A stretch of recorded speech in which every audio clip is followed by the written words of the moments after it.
Good evening, everyone. Welcome to America's Third Party. I am David Sponheim, and today is Freedom Friday. Welcome. Yeah, it's another big day. We're looking at the ongoing progression of the collusion case, which, believe it or not, is still not put to rest. There's been a big development. Nadler, the guy who is leading the investigation by Congress, he actually is thinking of filing contempt charges against Bill Barr if he doesn't appear before them and provide the unredacted copy of the Mueller report, 448 pages, showing that Donald Trump was trying to walk around the White House instructing people to stop the Russian investigation for months. And that is in and of itself obstruction. Now that is a serious indicator. The other fact is that Trump's people met with Putin and the Russians 127 times before the election, which is clearly collusion. So as much as the Republicans want to put the collusion case to rest and Donald Trump wants to put it behind him, he actually met with, or actually called Vladimir Putin today privately on a phone message and talked to him. And many people are wondering,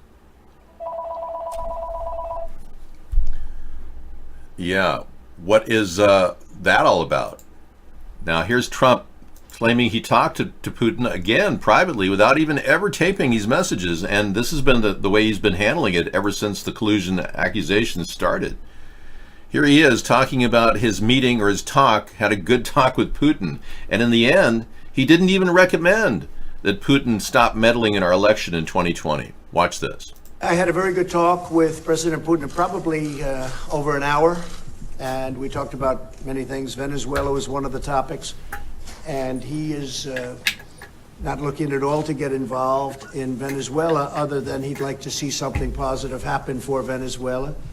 Mr. President, did you address the election meddling issues that came up in the Mueller report with Mr. Putin today? We discussed that. He actually sort of smiled when he said something to the effect that it started off as a mountain and it ended up being a mouse, but he knew that because he knew there was no collusion whatsoever. So pretty much that's what it was. Did you tell him not to meddle, Mr. President? Did you tell him not to meddle in the next election? Excuse me, I'm answering this question. You are very rude. So we had a good conversation about many different things, okay? Did you tell him not to meddle in the next election? We didn't discuss that. Okay. In other words, he's still on board supporting Putin in every way. Now, Putin did tell him that North Korea doesn't have any missiles at all. No nuclear missiles. He believes them. He believes Putin. And he believes Kim Jong-un when he said he had nothing to do with the Otto Warmbier case. He believes known dictators and unbelievable mass murderers. He believes those people, but he doesn't believe our own State Department, our own intelligence services. Trump is completely a rogue agent, unable to understand the nature of what America needs to do to protect itself. He didn't even approach or even discuss the issue with Putin that we should ask them not to meddle in our elections. Oh, please don't meddle in our elections. This is really insane. We're dealing with total collusion, and William Barr has obstructed by claiming there's no obstruction, especially after writing a 19-page letter to Rod Rosenstein way before the investigation saying they shouldn't investigate obstruction. That's what William Barr did, which implicates him. He needs to recuse himself. He will be dealing with a contempt charge if he doesn't present the 448-page unredacted report to Congress. They want to know all the nitty-gritty about what Trump did. And can you blame Congress? $30 million went into Mueller's pocket. William Barr has switched gears on the subject and lied in front of Congress. Now we're not getting anywhere. It's clearly obvious Trump is like the case of "Milady doth protest too much." Oh, it's all a Russian hoax. It's all BS, and he's still trying to pretend like there's no collusion and calling Putin on top of it with another secret call. If he really wanted to make us believe there is no collusion, all of his phone calls would be transcripted with Putin. Everything, all the meetings, 6.5 hours of meetings he's had with Putin personally would have been videotaped. But Trump doesn't want anyone to know what he says to Putin. Yeah, sign of a guilty person. Everything Trump does reeks of guilt. Everything. I'm going to ban who? Yeah. What do you mean ban some? I don't ban anybody. Will you ban you later? Dave will ban you later. Okay, yeah. I may ban you. Who do you want me to ban, Meta-Nemesis? Yeah. Let's see what they did. There's a concert going on right now, live in Redondo Beach, California. Beach Life Festival. Here it's going.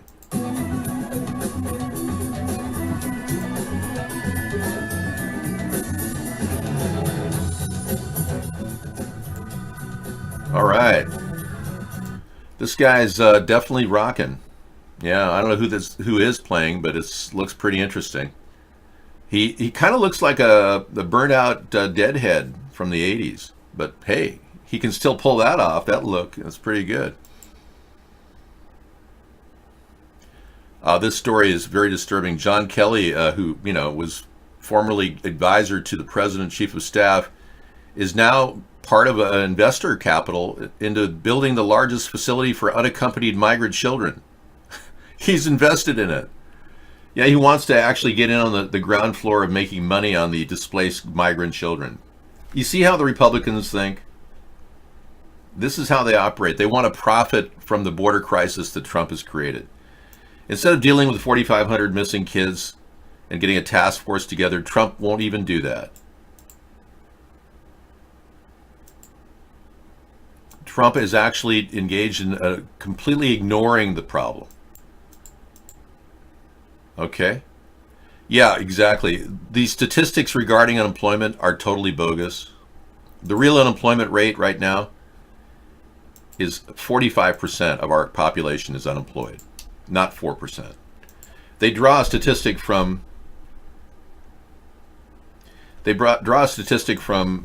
the people that collect unemployment compensation insurance to get the unemployment rates.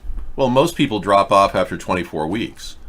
Or if they were lucky enough when Obama was president, they got 99 weeks of support. Yeah, it was like $40,000 in cash to all those people that were unemployed during Obama's time. But most people drop off after 24 weeks and they're not part of the statistic. So the statistic doesn't even cover all the people that are unemployed. How ironic, an unemployment statistic that doesn't even cover the number of unemployed people in America. It's amazing.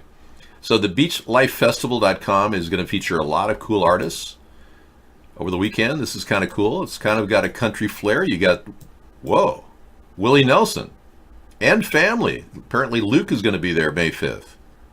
That'll be awesome. Brian Wilson of the Beach Boys. He travels with a psychiatrist to keep him from having delusions. They got him out there touring. Bob Weir and Wolf Brothers. Oh yeah, the famous group of Nazi children of the Nazis that were in the Grateful Dead group, still performing. It's very interesting to find out that the children of the Nazis were all in the Grateful Dead group. That's one of the biggest conspiracy theory facts that will blow your mind. So apparently we've got a rock solid Jason Mraz, solid Venues, Slightly Stoopid. Ziggy Marley is going to be there. Wow. Violent Femmes. As the Crow Flies. Grace Potter. I want to see her on the. Yeah, this is going to be a great weekend with Beach Life, Blues Traveler, Steel Pulse, Bruce Hornsby and the Noisemakers. He's from big time 80s. Chevy Metal. Never heard them. Everclear. Oh, who doesn't love Everclear? Sugar Ray is going to make an appearance. Wow. Big Head Todd and the Monsters. Colin Hay. This is an amazing venue. I think that this could be another Lollapalooza kind of thing. Oh, we've got, hang on. You got the Yang people in here. Unreal. John Denver was a Zionist? How do you know that? Yeah, Willie Nelson is living proof that weed is not harmful. He just turned 86. I know. He's amazing, isn't he? I don't think John Denver was a Zionist. I think it's pretty obvious that John Denver was a... Did you get a new camera? I think you got a higher definition camera, Max. Boy, look at that. He's like coming in really clean. You got a new camera, or is that the same one?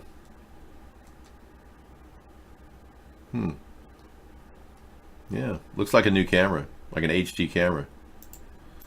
Okay, and Reckful is in here. We've got Zetterbeard with his nonstop disco party happening in the background as he gets ready for his Friday night. A lot of people want to have fun on Friday night. It's called iBlog. You can get to it at America's Third Party on the video casting button. It'll take you there. You can also get to it at coolrock.com.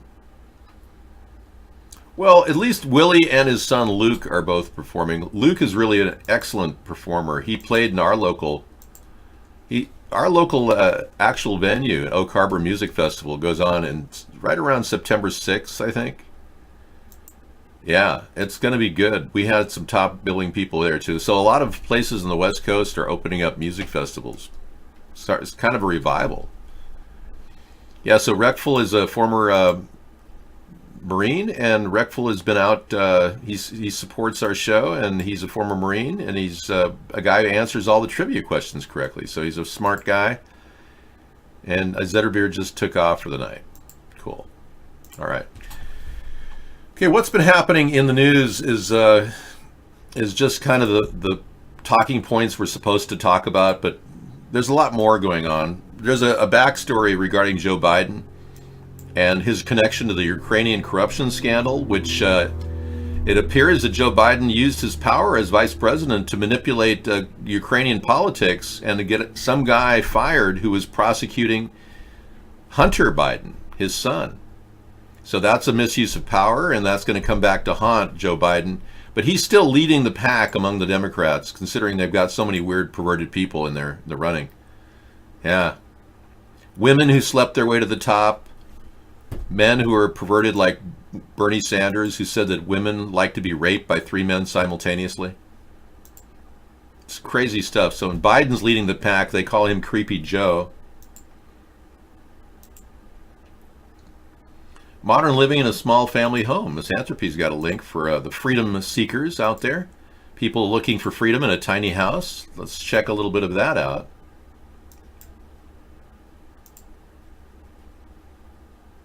To share housing and land resources.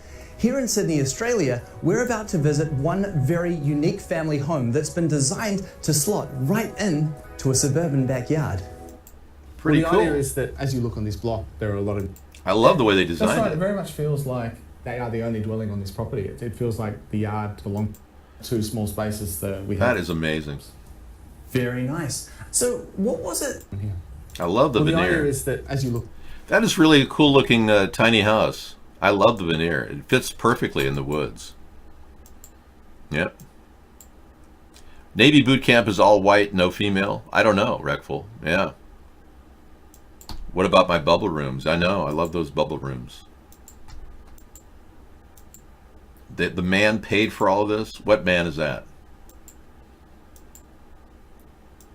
Yeah, every Friday night he has a new tiny house video, so that's cool. We'll definitely add that to a list tonight. Thank you. And people are seeking freedom in all the best ways. You know, getting out of debt, getting your bills paid, getting a house that you can own within a short period of time. That's the way to build a sustainable future for you and your family, or to build a family. Many of you don't realize that buying a 30-year mortgage house is not the key to your ultimate freedom. Hey, you're not allowed to come in here. We're offering $110. Yeah, you didn't hear? We're offering $1,010 if Yang wins the Democratic nomination. I don't think he's going to do it. Did you see? I saw the pictures. Yeah, I've been watching your pictures of you when you were a Marine, man, when you were boot camp. Yeah, it's amazing. You've got quite a history as a military officer, or at least enlisted man. Very proud.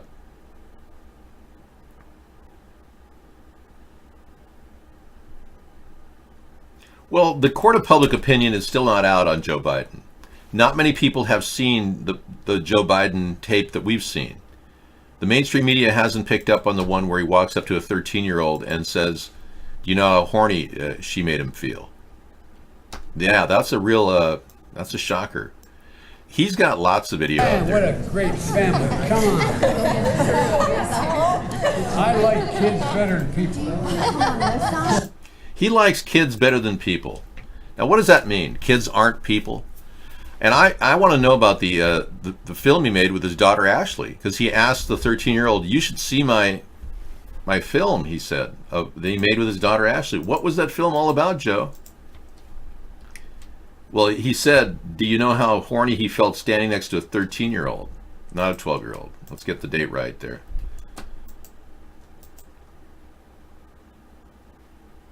All right, so do you want to play the concert instead? I mean,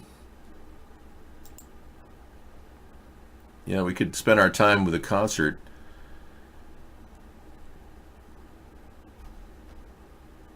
I just don't think it's appropriate for us to talk about a private conversation Donald Trump had with Vladimir Putin, since we don't even know exactly what he said, and since nothing has been publicly written in the past 2 years between Putin. We have to assume that this is that Putin has got some good plans for his puppet Trump, and wherever Putin tells him to go, that puppet Trump will go. Yeah. So it's pretty funny how he's playing it really cool when Putin has the goods on Trump. Yeah. Possibility that an actual sex tape exists. And this is a concept that I think everyone is still clinging to the belief that Trump is taking orders from Putin, now having to make a phone call with him to assure everything is okay. It seems like Putin has got him on a very short leash. Trump is a total puppet for Putin. And as you can see, ask yourself, what has Russia gained by Trump, and how have they benefited by installing him as our president? Let's start with that. Well, Russia avoided any sanctions over the past 2 years, except for just a couple recently after Trump was forced to apply some sanctions. Trump has also alienated our NATO allies, which makes Putin very happy because he wants to make sure that NATO's weak and has no chance against their military prowess in the region. And guess what else? Trump has alienated our relationship with China, which helps Putin too, because remember, Putin's economy is kind of small, about the size of Texas or Spain. So Putin really doesn't want China to have all that money, American money. So killing our trade deals with China is really in Putin's best interest. So almost everything Donald Trump has done over the past 2 years has completely helped Russia. And now he's in secret communication with Putin. So it all makes a very disturbing discussion. Now, this person, Nadler, is making his House Judiciary Chairman, Jerry Nadler, Democrat from New York, is discussing what they're going to do. And they are planning on filing contempt charges against William Barr, our Attorney General, if he doesn't present the 448-page unredacted report or attend the subpoena hearings. Now, it's not uncommon, or it is uncommon for an Attorney General to stonewall Congress thinking that he's more powerful when Congress is more powerful. Around the clock to address his concerns, Attorney General Barr has just informed us that he will not attend tomorrow's hearing. Given his lack of candor in describing the work of the special counsel, our members were right to insist that staff counsel be permitted to question the Attorney General. I understand why he wants to avoid that kind of scrutiny, but when push comes to shove, the administration cannot dictate the terms of our hearing in our hearing room. The Department of Justice has also told us that they will not comply with our subpoena for the full unredacted Mueller report, a subpoena that was returnable today. I will continue to work with the Attorney General to reach a reasonable accommodation on access to the full report and the underlying evidence, but not for much longer. Compliance with congressional subpoenas is not optional, and if good faith negotiations don't result in a pledge of compliance in the next day or two, the next step is seeking a contempt citation against the Attorney General. There are many questions that must be answered. The committee... Now that you looked her up, you can go after her. Yeah. They will definitely file contempt if he doesn't get that paperwork to him. It's queuing up. Moosehead Breweries is going to be creating a cannabis-infused drink. I heard about that. We will convene at 9 o'clock tomorrow morning as planned. My colleagues will be present. I hope and expect that the Attorney General will think overnight and will be there as well. Are there any questions? Will you issue a subpoena for Mr. Barr and more? We will issue a subpoena, in the morning, tomorrow we will not issue a subpoena. But the first thing is to get the unredacted report, and we will negotiate on that for another day or two, and if necessary, and remember that was subpoena, if necessary, go for a contempt citation shortly thereafter. We will also start a process to get Attorney General Barr. What is your response to the ranking member who says you're torpedoing this hearing? We're not torpedoing this hearing. The committee has the right to determine its own procedures. The Attorney General has a nerve to try to dictate, and the administration has a nerve to dictate our procedures. It's simply part of the administration's complete stonewalling of Congress, period. And what the ranking member is saying is that by determining how we'll proceed, we are stonewalling, as if it's our choice that he should not come. He is trying to blackmail the committee into not following what we think is the most effective means of eliciting the information we need. And the Congress cannot permit the executive branch, we cannot permit the administration to dictate to Congress how we operate. Exactly. And I definitely agree that this could elevate to contempt against Attorney General Barr. And I've said all along that Attorney General Barr is working for Russia and has been obstructing. Even with his assessment, there's no obstruction. That, too, is obstruction. So basically, there's more than enough evidence to mount against Trump in a collusion case, and more than enough evidence to declare that he's been running around trying to get obstruction, stop the Russian investigation. There's even evidence that Trump said, "I'm effed," the day that Mueller was hired. Now, that's a significant fact. He must know, Trump must know that he's guilty. And deep down within this liar's imagination, he must know that he's done some pretty bad things to trade political influence for Russian money. So we have a request now for the Larry Sinclair video for you to mellow out and not take things too seriously. Bear in mind, Larry Sinclair, we found out, it was running for office in Mississippi, I believe. Here's the man who openly said that he had oral sex with Barack Obama and smoked crack. Hear it from his own words. And nobody in our country even did a damn thing to help get this guy's word out in the mainstream media. Where Senator Obama exited the limousine with $250, which was provided to him by me. Returned a short while later with an 8-ball of cocaine, which he gave to me. I did ingest a couple of lines of cocaine, and shortly thereafter, Senator Obama produced a glass cylinder pipe and packet of crack cocaine from his pocket. Obama then smoked the crack cocaine. I performed fellatio on Senator Obama in the limousine during the time Senator Obama was smoking crack cocaine, after which I had the driver take me to my hotel, the Comfort Suites, Gurnee, Illinois. Wow. Well, thanks for telling us where you went. Yeah, that's good to know. That was Larry Sinclair, and he openly talked about having oral sex with Barack Obama, and nobody bothered to even respond. Did I appease you on that? Thank you.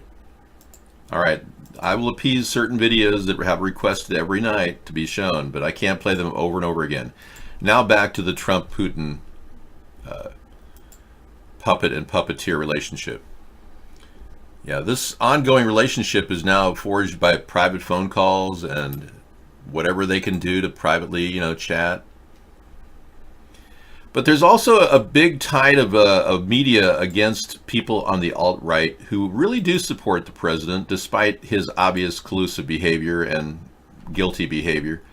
And those people are simple Hollywood actors that just cannot possibly find out why they are not able to get their tweets out. Case in point, James Woods, one of the few conservative stars in Hollywood, has been locked out of his Twitter account for over a week now for abusive behavior. Once again, demonstrating the double standard the tech giant holds when it comes to enforcing rules. Now, why is it they protect Pizzagate at Twitter? And why is it they stifle people from getting in and talking about their conservative values? Now, as you know, I'm a centrist. I don't want conservatives to be shunned, and I'm glad that you did an investigation of the Democrats regarding their meddling in the election and their work with the Russians. In no way do I think that this collusion is just one-sided, that it's just Republican. I exposed Lindsey Graham receiving $800,000 from the Russians to get reelected. I exposed Mitch McConnell receiving money like that to get reelected from the Russians. I'm the guy showing you the details and depth of this collusion, which is still going on at a high level. Total collusion. And James Woods would argue that none of the things I'm saying have any merit whatsoever. Most of these people will stand there and want to defend their belief that Trump can do no wrong, when I believe Trump is completely controlled by Putin, and today is an example of that. He didn't even bring up not meddling in the 2020 election when he's talking to Putin, acting like Putin has done no wrong, can never do anything wrong, and Trump is completely in Russia's court, which is obvious that makes him a complete shill, puppet for Russia. All right. Now, trying to clear out some space here. A story came in our pre-show that's very disturbing. Winnie the Pooh voice actor Jim Cummings is accused of sexual assault and animal abuse. Yeah, I'm not sure what that is, but according to Page 6, his ex-wife Stephanie Cummings claims in court documents he has engaged in physical, sexual, and emotional abuse, including but not limited to death threats, rape, and various sexual deviant behavior forced upon me without my consent since their split in 2001. So Winnie the Pooh is no longer, I don't know who these people are. Winnie the Pooh is no longer that important to a lot of people, but these people certainly want to be heard. The notoriously petty rapper then took to Insta with screenshots. Now, I don't know what that is. Okay, so now you know about Winnie the Pooh and the allegations against the voice actor for Winnie the Pooh. Sanders, this came in too.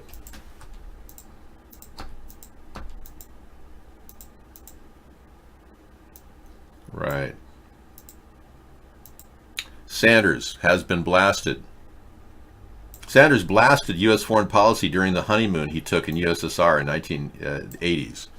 Bernie Sanders famously visited the Soviet Union on his honeymoon in 1988, and a new report from the Washington Post shows that he blasted U.S. foreign and domestic policy at a Russian banquet. Talk about conspiring with Russia. I mean, this guy is a veritable communist trying to run for president, and we're talking the Democrats and the Republicans conspiring and working with Russia all along. At the time, he was 46-year-old mayor of Burlington. He was open about his desire to learn from the Soviet socialist system to improve America's economy. Specifically, he said the low housing costs were preferable to the U.S. situation where people spend a much larger percentage of their income on housing. Yeah, well, that didn't work out too well for the USSR. They collapsed under the pressure of their communist regime, Bernie. Just like we're collapsing under the pressure of the Democrats spending and wasting rapidly our finances and our money that we have stored up. In fact, most of our money is on borrowed money now. The Democrats spend so much and the Republicans spend so much, we are literally borrowing money just to finance our operations of this country. Isn't that absurd? Okay, you've got a Zac Efron, white privilege enabled. Oh, I don't want to go there. Yeah. I just can't take on all the odd stories that are just completely in the peripheral. Can't even catch my breath sometimes. Pornhub has said it's interested in buying the blogging site Tumblr. Huh. I didn't ask permission for Putin if I could drop his face from the screen. Donald would have to ask permission. Yeah, this is really weird.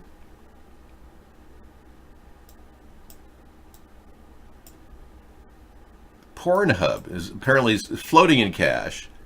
An executive said Pornhub could restore Tumblr to its former glory when it was haven for adult content. It's extremely interested in buying Tumblr, a blogging platform for once notorious for pornography. Wow. Well, and here they're talking about making pornography illegal to download without using your passport. UK is introducing some legislation to try to make sure that everybody signs in with their passport in order to download porn. Yeah, so much for your freedom to download porn, huh? It's starting to impinge upon that. Now I think I'm waking a few people up right now. Most people are like, I don't really care if it doesn't affect me. What? You're going to take away my right to download porn? Yeah, that's going to happen. It's coming. Now, this story is, well, Florida's voters gave ex-felons the right to vote But Republican lawmakers are saying they put a big obstacle in their way. The Republican-led legislature voted on Friday to impose a series of sharp restrictions on any ex-felon from voting. It's too bad Bernie Sanders isn't, running for office in Florida. He could really push for prisoners to vote. These communists like Bernie Sanders want prisoners to vote. They just want people, anybody to vote for them. Illegals, prisoners. It's all about making the votes. These corrupt socialists like the Democrats. Okay, I guess we covered that one, which is good. There's been a man sentenced for a deadly bridge crash. San Diego, a Navy man, has been sentenced who's behind the wheel of a pickup that plummeted over the side of a transition ramp to the San Diego Coronado Bridge and landed in Chicano Park, killing 4 people. Was sentenced Thursday to 9 years and 8 months in prison. That's all he got for killing 4 people? Wow. Doesn't seem right. 9 years and 8 months. 27-year-old Richard Sapolio, convicted of vehicular manslaughter and DUI in the deadly Coronado Bridge crash, was given the maximum sentence of 9 years and 8 months. Dressed in his Navy uniform, Sapolio delivered an apology just before sentencing. Wholeheartedly sorry for the loss, the pain, all the above suffered. For more than 3 hours, Sapolio listened to tearful statements from loved ones of the 4 people killed when Sapolio's pickup truck went off the Coronado Bridge in October of 2016. Because of you, Mr. Sapolio, our lives will never be the same. The day of the crash, prosecutors say Sapolio had drinks over lunch with a female Navy colleague before he got on the road. Sapolio testified he was on the transition ramp when he sped up to pass another vehicle and lost control of his truck. It plummeted into Chicano Park below, where a large crowd had gathered for a biker festival. The crash killed 2 couples, Cruz and Ana Marie Contreras of Arizona, and Andre Banks and Francine Jimenez from LA County. 7 others were injured. My dad, how he was left there, and a stranger had to hold his hand while he took his last breath. That kills me. I couldn't even be there for my parents. I love them so much, and all I wanted to do was protect them. In court, while family members spoke of their pain and anguish, some were also very upset Sapolio was allowed to wear his Navy uniform. He has chosen to wear his uniform. He has chosen to represent the United States military, which does not stand for drunk drivers. You walk the halls with your head held high, wearing your uniform as if you're some type of hero. You ain't a hero, Mr. Sapolio. Heroes save people, not kill them. You're a senseless kid who stole 4 innocent lives. The judge, calling the trial a long and painful process, denied probation. I understand, Mayor. I do. If I was in your spot, I wouldn't be quick to forgive. I understand that. Prosecutors originally... All right, I've had that. Huge outpouring. Yeah, that's a terrible story. I'm sorry. Wearing your military outfit on a day that you should be remorseful for having killed 4 people is just a slap in the face. I agree with the descendants of the decedents. Yes. You want your add-ons back installed on Firefox Nightly and Toggle. Also had my add-ons disabled. Firefox just killed off all of my add-ons and my clock is set correctly. Yeah, there's something going on with Firefox. In case you haven't noticed, Firefox is in a war with Google over redirection and the various tools that they're offering. Yeah. Used your CLI chat. Yeah, Firefox is being attacked, I think, by Google. They were supposed to have a collaborative agreement on search engines, but nothing's been collaborative. Google's been very, very aggressive in preventing any competitor from actually using their utilities. Well, add-ons are really important to people on Firefox. In fact, Firefox is the #1 choice for browsers to download video. Yeah. They're having a new update today? Okay, well that explains. So Firefox is running well now? Okay, Max is he's got the skinny on Firefox. Apparently you did an update. There he is. He's doing all the backup work here on his computer with his cool glasses on. Your add-ons will die randomly when the browser phone's home to check. I've seen it happen time and time again. I've had my add-ons dropped on Firefox. You have to go re-upload them and get them hooked up.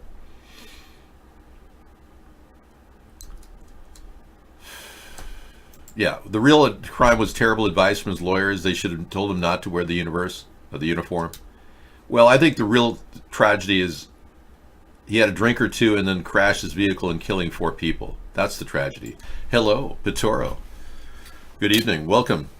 The alleged secretary to the Pope Francis is in the room, drawing a tremendous value from just having you in the show. Now, we can't verify anything you say, of course, but it's nice to know you're here. Okay, there's been a major typhoon that was averted, 100-mile-per-hour winds. How do you save 1 million people from a cyclone? India did it. Yeah. They managed to get a huge amount of messages to everybody. 2.6 million text messages went out from the Odisha, India location, the eastern flank of India.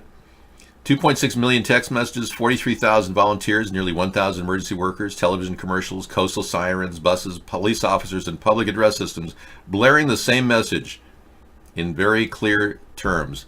A cyclone is coming, get to the shelters. And it seems to have largely worked. Cyclone Fani slammed into Odisha on Friday morning with the force of a major hurricane, packing 120-mile-per-hour winds. Trees were ripped from the ground and many coastal shacks smashed, and it could have been catastrophic. But as of early Saturday, mass casualties seem to have been averted. Most vulnerable people, it seemed, have gotten out of the way. That's cool. Here's a great way in which social media can actually warn people of dangerous things coming. It's too bad the people at Paradise, California didn't get proper emails from our government warning them of the incinerators that were coming to burn them all down. Hi, how's it going? Good. You made it. Wow. You're amazing. Sarah did a amazing. a whole week of work with a cold. Yeah, she's amazing. Let me make room for you. I'm going to pull out of that and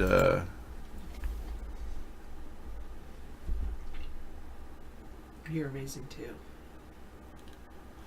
Yeah, thank you. Let me pull back here. The story about, I didn't get a chance to read this one. Eric Trump says his family has nothing to do with foreign governments that rent condos from private owners in its buildings, and wouldn't know if Putin himself were living there, following claims that the leases were hidden from Congress. They're still trying to find out, all the nitty-gritty about Trump and Russia. Eric Trump is now under the scrutiny of Congress, and we all remember when Eric Trump told a couple of golfers, a year before the election, that his father had a $100 million line of credit with Russia? And that story's never really materialized either. He was bragging to people, Eric was, about the Russian line of credit, a $100 million open line of credit that Trump had with Russia. If that isn't indicative of collusion, I don't know what is. All right, so how was your day? Did it work out okay? Yeah, everything went well. I think I'm just an amazing person. Well, I think I am. Yeah. You're doing a lot of work, that's for sure. There's a really cool concert happening right now in Redondo Beach, California. It's you're seeing live footage of it right there. Nice. Yeah. Was it spring break or no? Well, it's kind of spring break. It's essentially going to bring in Willie Nelson to this concert on the 5th. It's called the Beach Life Festival. Beach Life Festival. At Redondo Beach. Yep. Nice. And it's going to bring in Willie Nelson, Brian Wilson of the Beach Boys. Wow. Bob Ware of Brothers. Wow. Yeah, of the Grateful Dead fame. Yeah, my dad would like to be there. Jason Mraz. He's very talented, slightly stupid. Yeah, and then Ziggy Marley's going to make an appearance. Violent Femmes. I like the Violent Femmes. I don't know about this group or Grace Potter, but she seems like an up-and-coming, maybe country, I don't know. Seems like it's got a folk flavor to it. So we'll be tapping into that music tonight. after the show because we can't record it and still do it. Okay, cool. We are processing the news, and Sarah's here to kind of relax and just enjoy the evening. And Yeah. we'll get back. I'll be discussing more when I return. Thank you. Okay. Sounds good. Thanks so much, David. Yeah. Yeah, I had a good week overall. Today I surprised myself. I did some work out in the garden after school because it's a long story, but there was composting issues. No, I did not do that, Miss Anthropy, and I decided to back off and do something very simple. So I went to the center room to get some like lined paper to have the kids write that poem that I created. And I found these like kind of odd papers, and they have like hexagons, pentagons or hexagons. Anyway, you're supposed to cut them out, make it like glue them together to make a soccer ball, but I'm like, nobody's using this. So I thought I would turn that into like, there's like three of them on the page. And I'm like, oh, I'll put a picture in one. I'm not going to even do the handprint thing in the colored water. I'm just going to make it super simple for myself. I'll do the photo in one.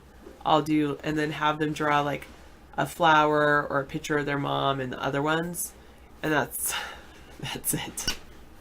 That's it. And then, I mean, there is stuff that the other parent sent, and maybe we'll do something with that. Maybe we won't. We'll see.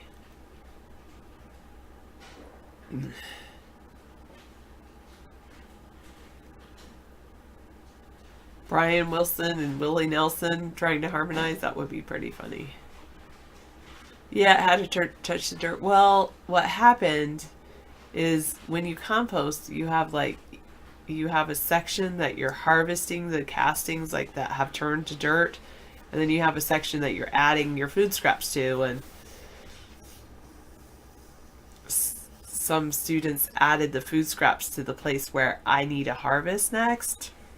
They didn't know, so I had to like take all of that off of there and do that. So anyway, this morning I had a donut. For lunch I had some of that broccoli cheddar soup that we made. Now we don't have any more, so I'm like tempted. Do I make another batch because it was so good, or and my friend's like, don't eat cream and cheddar, it's just gonna make you more congested. Yes, I definitely have a cold, so that's why I'm pretty amazed at myself that I did all that scooping and cleaning of the compost bin even while I'm not feeling my best. I know, it's in the other room. I didn't bring any tea in. And then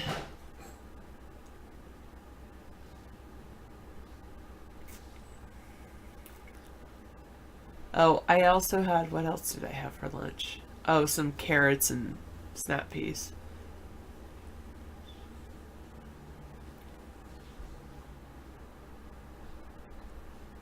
Dove, a lot of salt. Oh, can we talk about why people eat salt?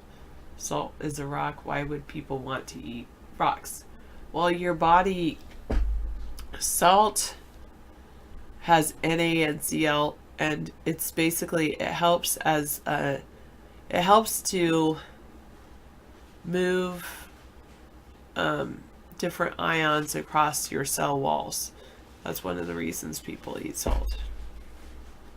Breaks apart into NaCl, and it's not, I mean, you don't need as much as most people eat, but you only need like 2,000 milligrams a day or less.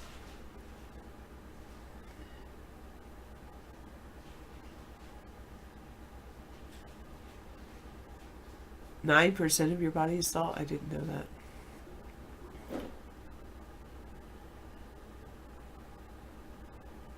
Oh, free throw 92 left, and yeah, why am I even talking about salt? Don't have to continue.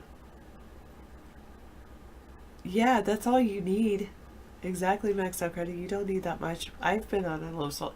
Well, they say 2,000 milligrams a day, but it's actually very difficult to only eat 2,000 milligrams of salt a day. When people eat at McDonald's, they either grow horizontally or vertically. It's pretty funny, Chef Gordon Ramsay. Oh. All right.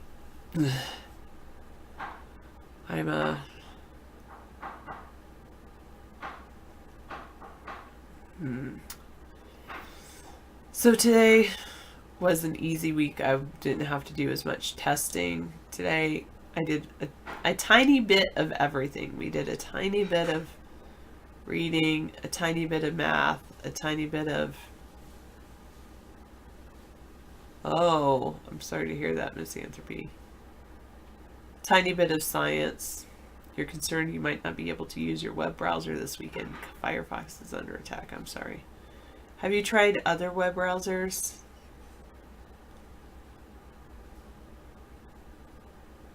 What would be another web browser to recommend?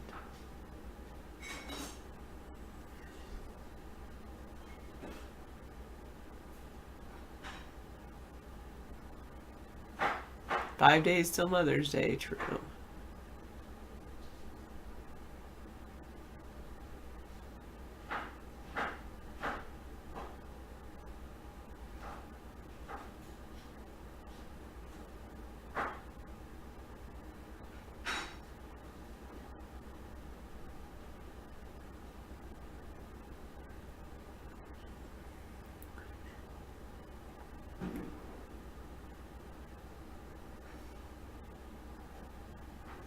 Wow. Thanks, 487. Yeah, that's what they want, for you to have to use some kind of Chrome-based browser. What about... No, I'm sorry. I didn't mean to say that. I didn't say that about Chrome. I was wondering about... Is Opera Chrome-based?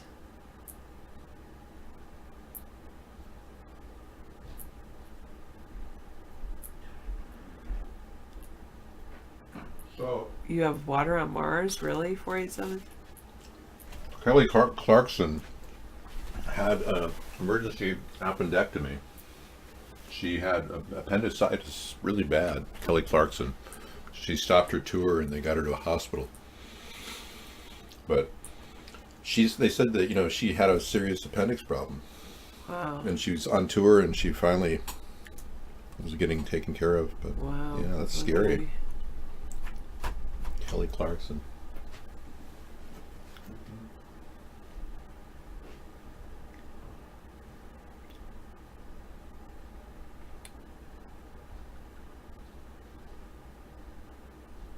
Opera's Chinese. I know you don't want it. What about the AVG secure browser? But that might be Chrome based. Or, what about Epic? Have you used the Epic privacy browser?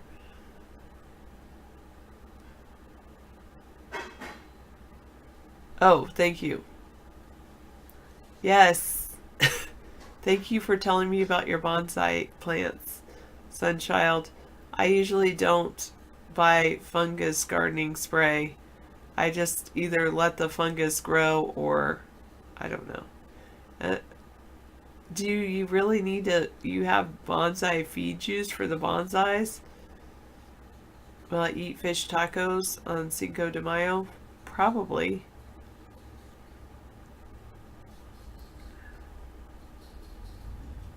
Sunday? I don't know. I'm going to go to a memorial service on Cinco de Mayo. I love Microsoft Edge browser, actually. Chat room celebrity. There's some cool things that you can do on the Microsoft Edge browser that you can't do with other browsers. Oh, the Epic browser's Chrome. Edge Chrome based? Really? I thought it was Microsoft. I didn't realize it was Chrome based.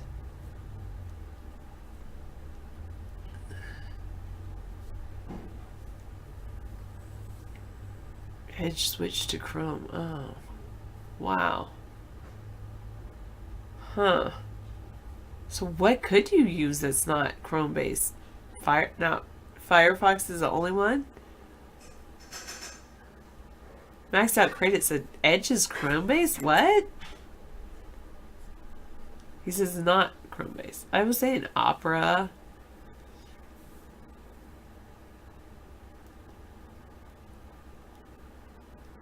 No real choices, Misanthropy. Could you build a browser?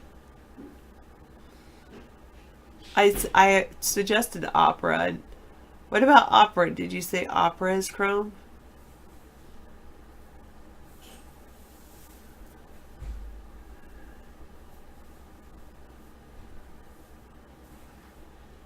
It's not about the air filters. It's I've got a cold.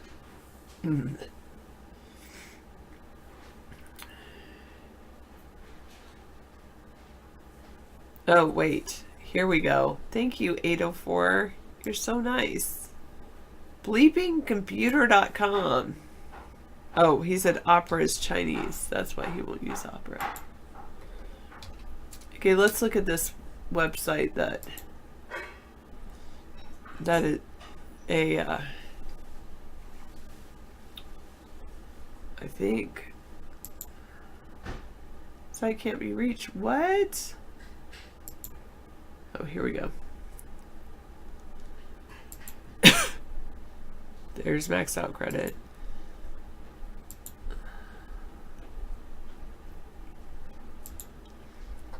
All right, 6 alternative browsers that aren't Chrome or Firefox.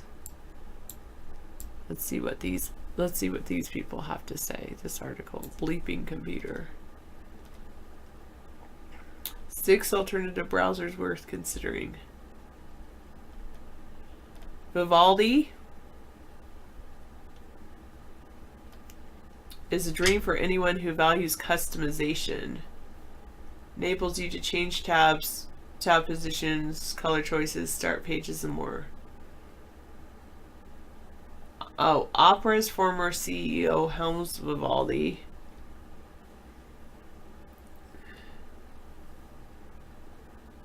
It can use a substantial amount of memory compared to Chrome or Firefox. Torch browser places multimedia at the top of its priorities. It touts a media grabber feature, enabling you to download media from the web with a single click.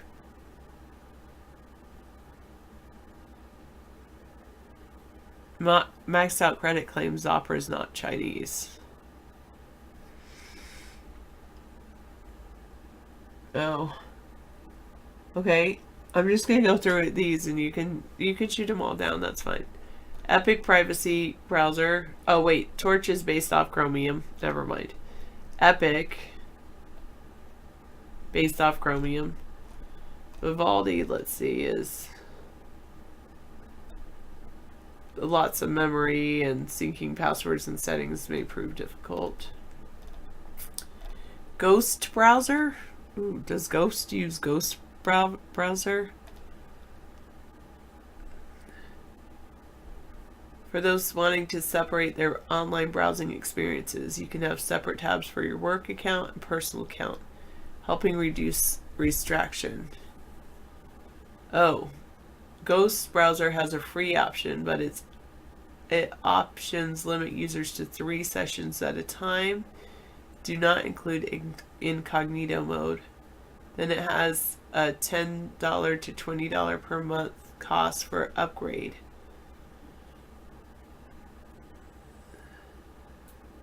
This does not say it's... Oh, wait. Oh, never mind. Chromium browser.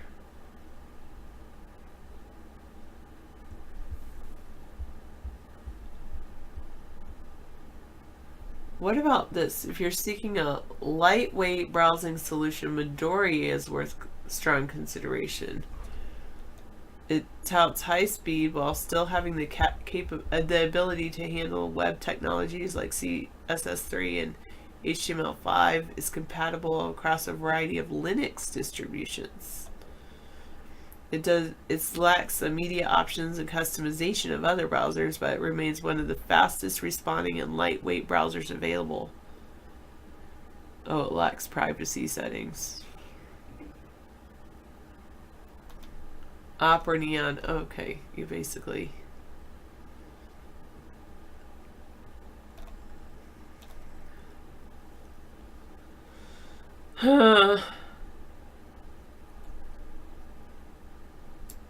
Well, you told me why you don't like any of those.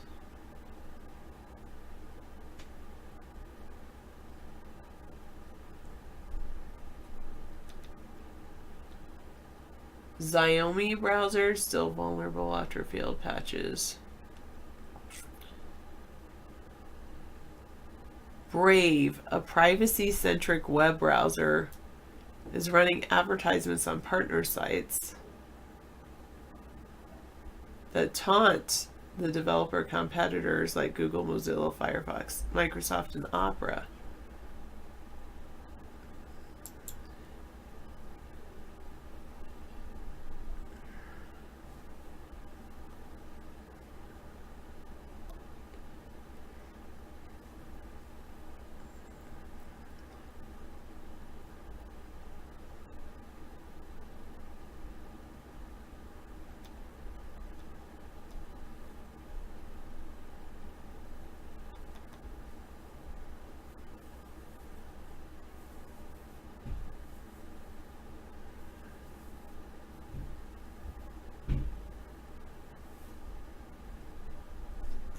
Oh, maxed out credit here. This is a link for you from Misanthropy about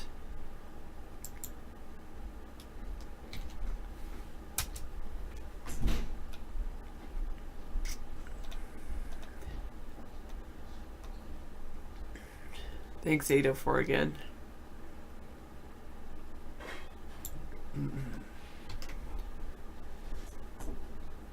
How dare they? You're starting to sound like David. Are you never, you think you're never wrong? Okay, no.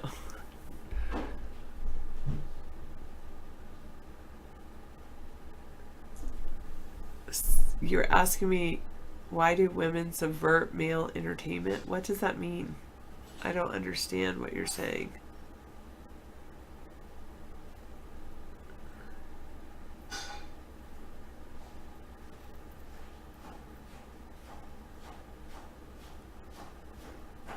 Why aren't they looking it up?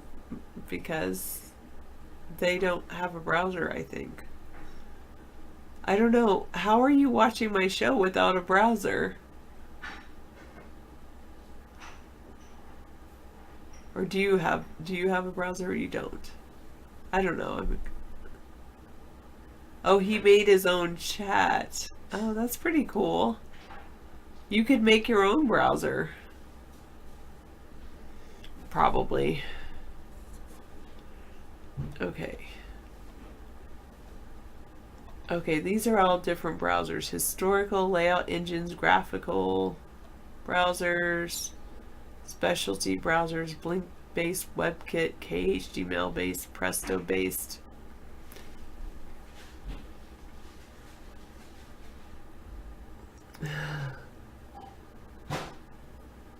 Oh, mold growing on the bonsai soil. That's what's annoying you. Just add some pebbles to the top.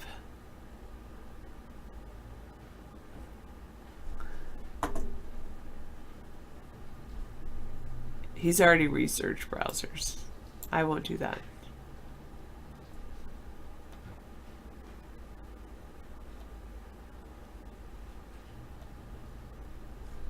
All right, never mind. Well, you got me thinking about browsers, but I don't really need to think about browsers. I think everything's just fine with my browser.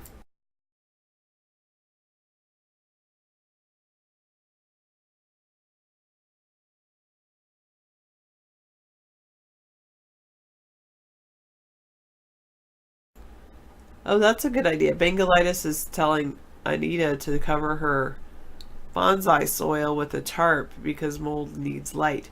Also, could you use drier soil or top it off with like drier soil? That might be good.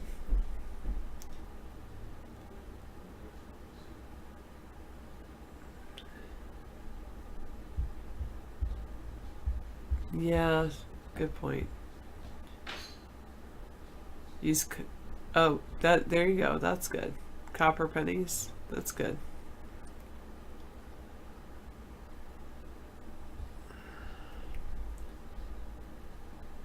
Oh. I didn't realize copper kept the mold away too. I'm going to put copper tape around the edge of our raised beds.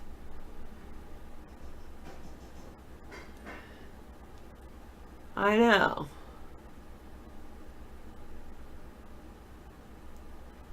Maxed Out Credit says you could do a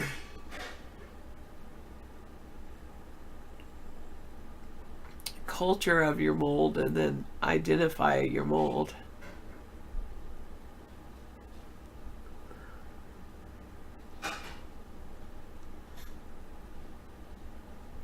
What does that even mean, Money Grip? Is that some kind of like weird lingo that you're doing? Or is it really golfing? Is that golfing lingo? I love that. Kiefer Boy, I love that.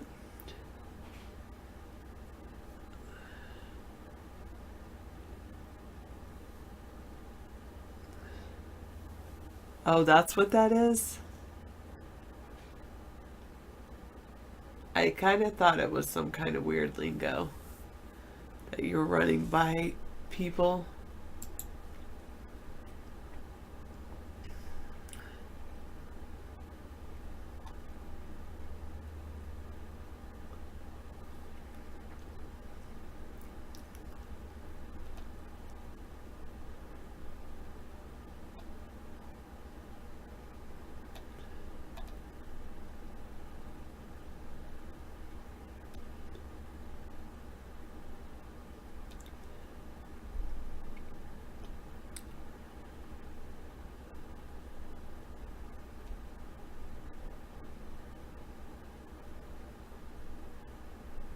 Flooding in Michigan to the south damages homes.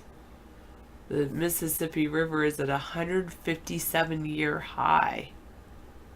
Oh. Hello, Wreckful. What are you giving me one last time to what? To say hi? Sorry I didn't say hi to you earlier. And Senator Big. Hello, over at Periscope.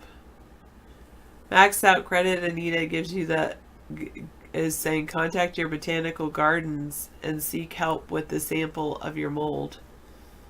That's a good idea. The botanical gardens might give you some good idea.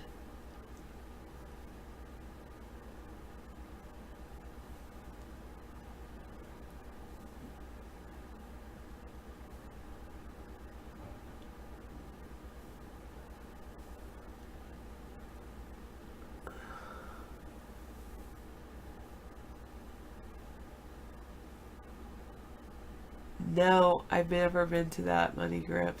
I don't know what that is. Oh my goodness, I realized I ran into something on my shin the other day.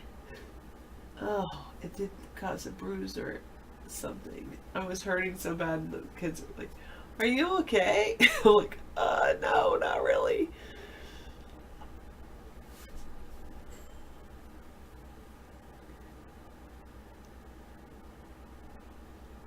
Oh, Maxed Out Credit, Anita. Maxed Out Credit also says that you might be growing mold because your water is too basic or acidic. So there might just be a simple, either add some simple thing you can add to your water rather than trying to buy mold spray. Mold spray is like a herbicide anyway. Yeah, maybe your pH is off. Hello, Wreckful. What? Okay, you're showing me a picture, an older picture. Navy boot camp in 1997. Is this you at Navy boot camp? Did you enjoy Navy boot camp?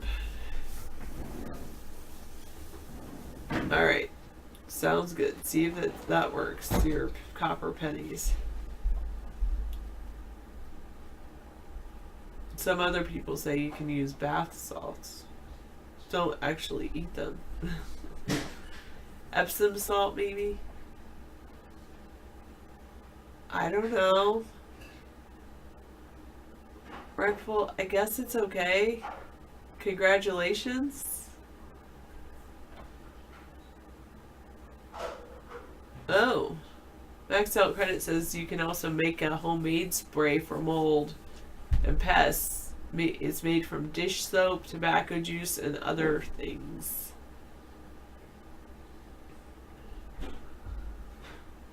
That's what I've heard, Money Grip. Yeah, something like that. But you can try the dish soap tobacco juice? That's interesting. Where do you buy tobacco juice? Oh, yeah, Wreckful, would you like to see my master's degree? That's what I'm impressed by. I know, I impress myself.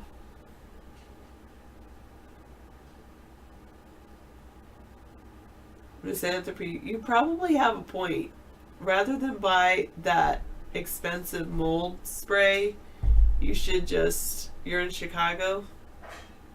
Congratulations.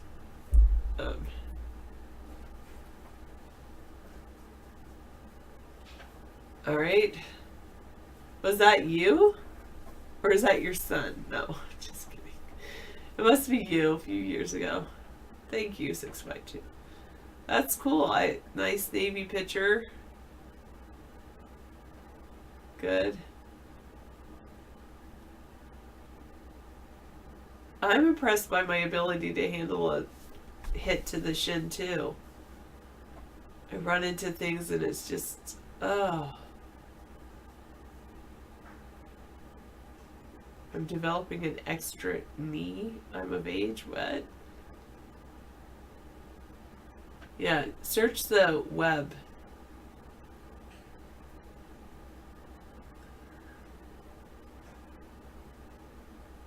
What acne scars on my face? What are you talking about?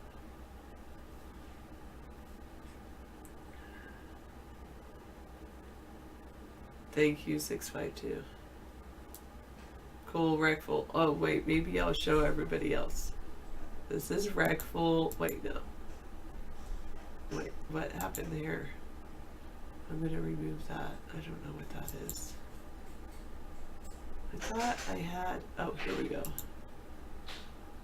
No. Maybe it was when I was up a little bit. This is Maxed Out Credit. This is Wreckful showing off his Navy picture. There we go. Is that what you wanted? Sure. You just want to be seen. Okay, no. I just have to be ready too.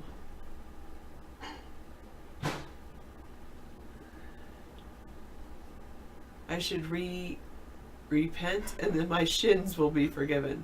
I'm sorry I put that darn box right there where I can run into it. Yeah, I should definitely move the box that I ran into. Because then I almost ran into it again. Like double shin hit.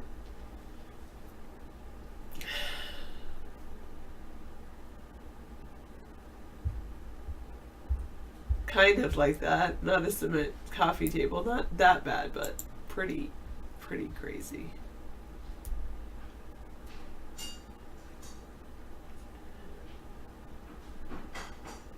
Okay.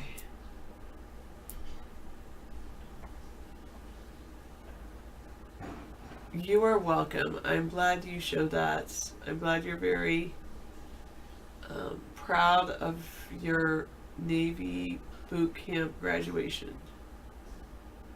Oh, Thank you for showing that military men watch David. And I appreciate that. And I'm also going to say one thing before you go, Rickful. Thank you very much for your service. But have you ever, you're in the Navy, have you ever come out our way? Are you still in the Navy?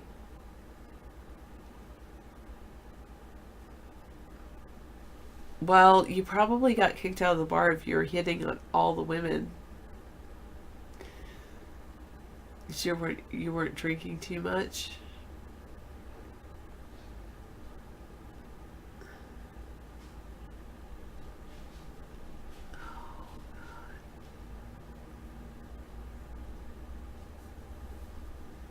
I know, I'm sorry. Or you told me that they all denied you, I'm sorry. Thanks, Max out credit to be in my worm force.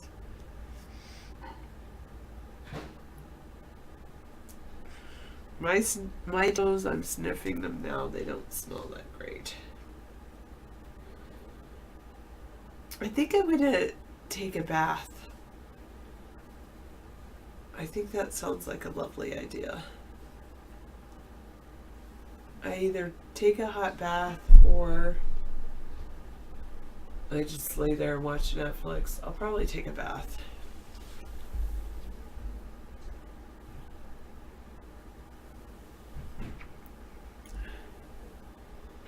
My worms have not eaten as much as I hoped they would. I probably overfed them. But there's a ton of baby worms in there, so I'm hoping if I just leave it over the summer that it will be ready to harvest in the fall.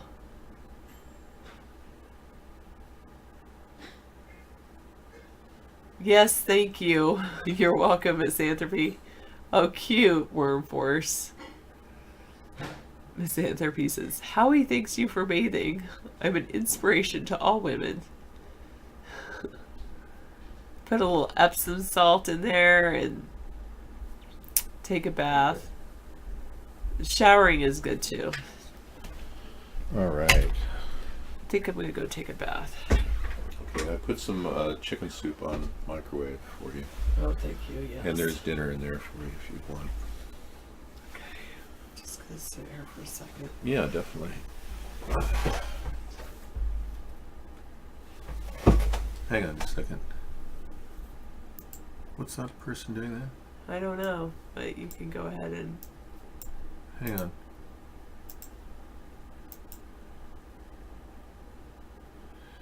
We've had a similar problem with some of the accounts. That's been hijacked. Yeah. Bengalitis had a hijacked account. So Bengalitis, if you're watching, your account's been taken over. We're going to keep you off for a few minutes, but yeah, this same thing happened with a couple other people last week. Right. Oh, his is 2 eyes. He's good. So there's Bengalitis with 2 eyes, not had 1 eye, the one that you muted. So I should actually ban the other one.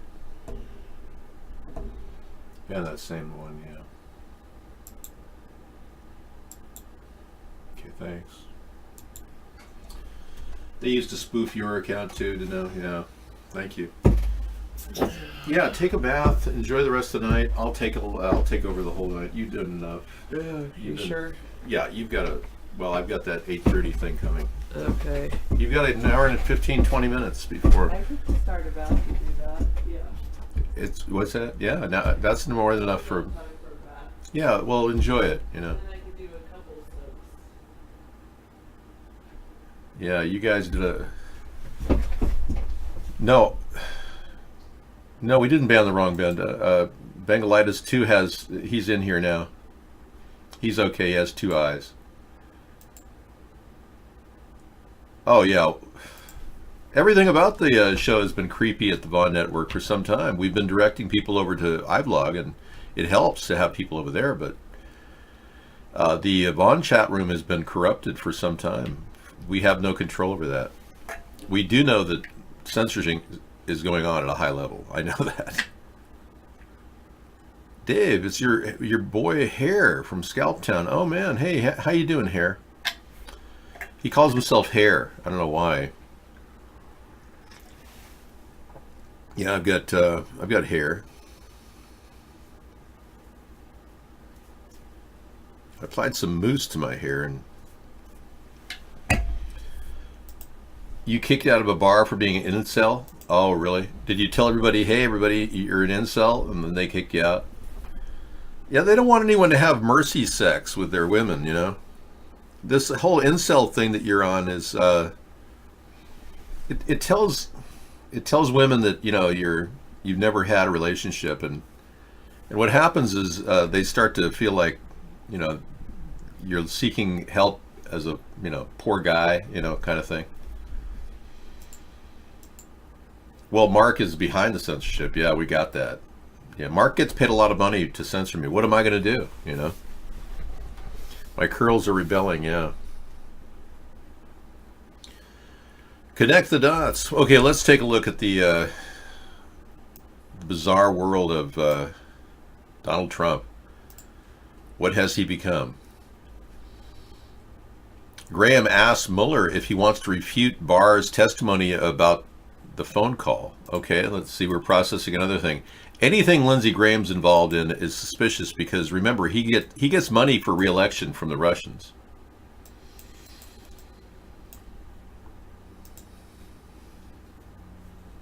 Yeah, I guess I'm processing the news as we speak. Oh, you're a Garnier guy? Yeah.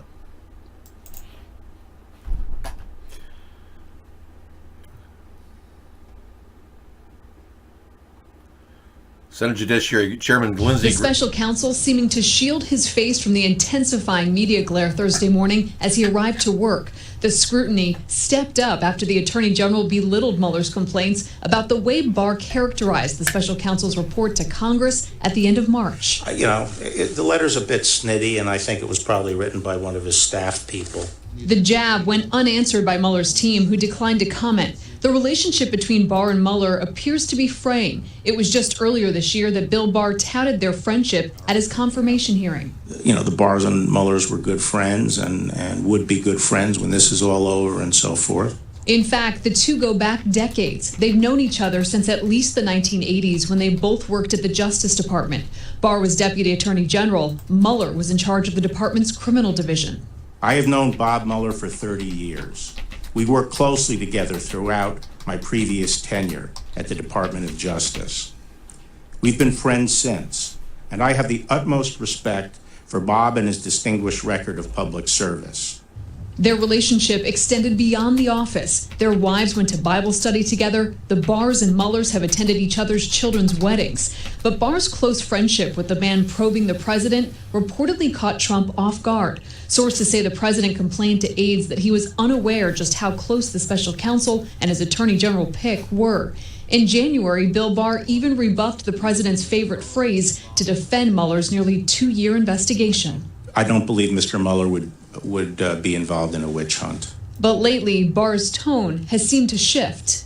Do you believe that the investigation that Director Mueller undertook was a witch hunt or illegal, as been asserted by the president? It really depends on where you're sitting. Barr criticized Mueller yesterday for not coming to a complete conclusion on obstruction.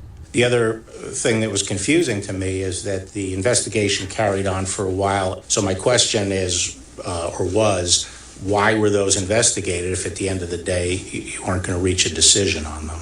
Their differences in legal and public relations strategy now on full display. Mueller wrote 2 letters to the Attorney General in late March, telling Barr his 4-page letter to Congress did not fully capture the context, nature, and substance of the office's work and conclusions.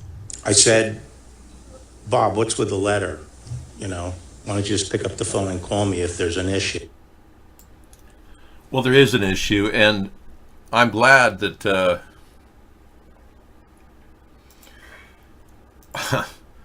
I am very glad that at least we're going to get William Barr in contempt if he doesn't produce the 448-page unredacted report to Congress. That's moving forward. So once we get William Barr on contempt, I contend that William Barr is committing obstruction by saying there's no obstruction. And again, this massive ball of corruption is moving forward whether they like it or not. Donald Trump has so many connections with Russian oligarchs and ties to the Russians prior to the election, 127 of them, that 127 times Trump's people met with the Russians before the election, that there's no way that Donald Trump's going to be able to put out all the fires that are going to continue to roll forward. Now, Trump is acting like a guilty person by meeting with Putin on the phone, talking about it on the phone privately without any oversight by the American people. It's as if we haven't even done any investigating into all these indictments that led to nearly 40 indictments, 32 of which have stuck against Trump's people, Michael Cohen and Paul Manafort. Mueller didn't even touch on the second trial that Paul Manafort was going to have. That would have revealed big money ties to Russian oligarchs purchasing property from Donald Trump as a way to money launder. That would have revealed a huge amount of money that Trump would have made, over 109 million, they estimate, Trump would have made from the Russian oligarchs in the first few years prior to the election. So there's all this evidence, just an overwhelming amount of evidence. It's like a tide of evidence moving forward. And the Democrats are in a very important position because we voted for them in the midterm to do this. And they better feel that they have that requirement. And even Biden is now taking on the impeachment torch, as is Elizabeth Warren, which I think is a good move.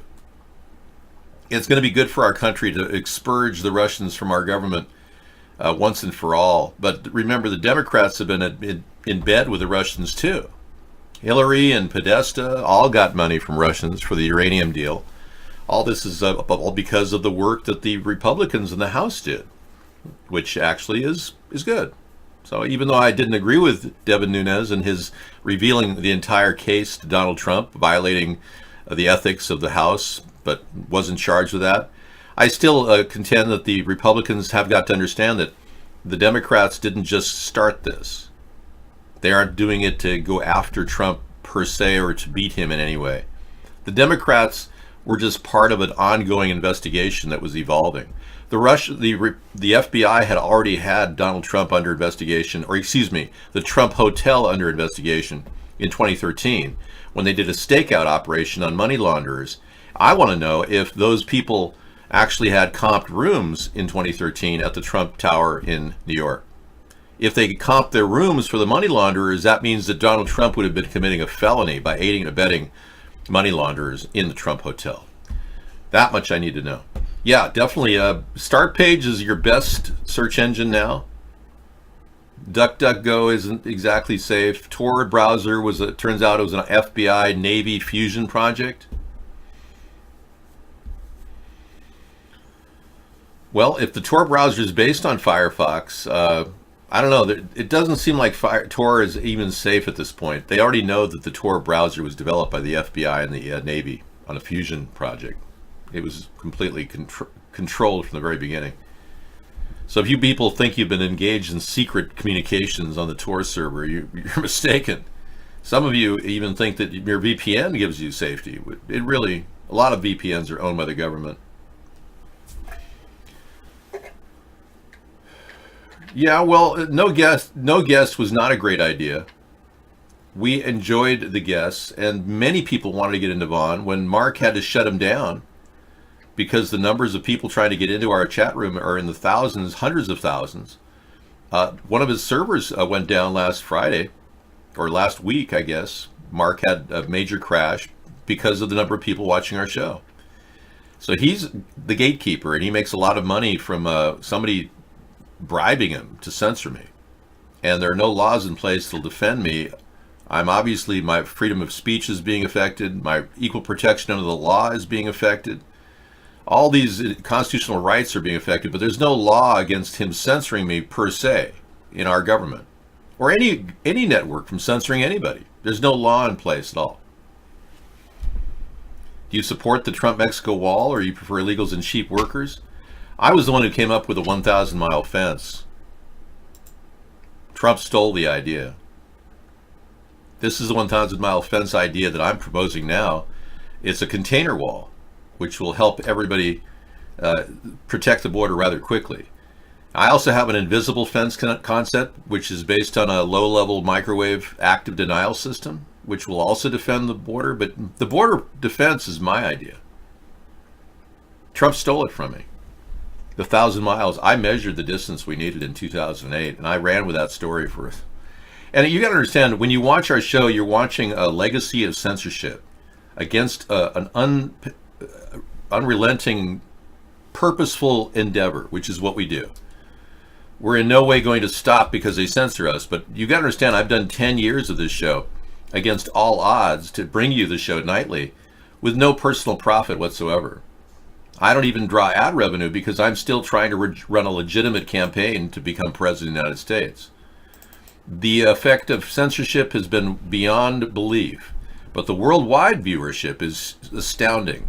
Around the world, people watching us on UHF. It's been a nonstop success worldwide. But in America, we are still heavily censored, affecting all of our ability to grow politically. I started this in 2008. Hi, good morning. As you can see, I'm still wearing the shirt I wore last night and yesterday at Blog TV. It's exhilarating to do Blog TV. We've been having an incredible time. This is in fact day 54.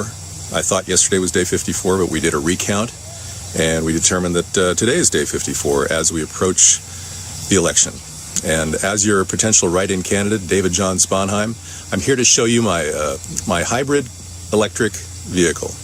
It's not a plug-in hybrid. That's something I want to build at the U.S. Auto Corporation that I want you, the people, to own. Check out this vehicle. Isn't that a beautiful car? Everywhere we go, we get looks.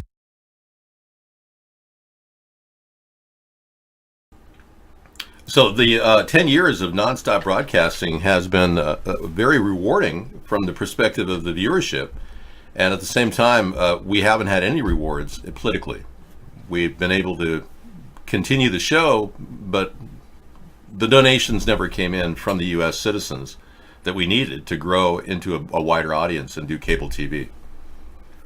So the effect of the censorship has been pretty great on our growth.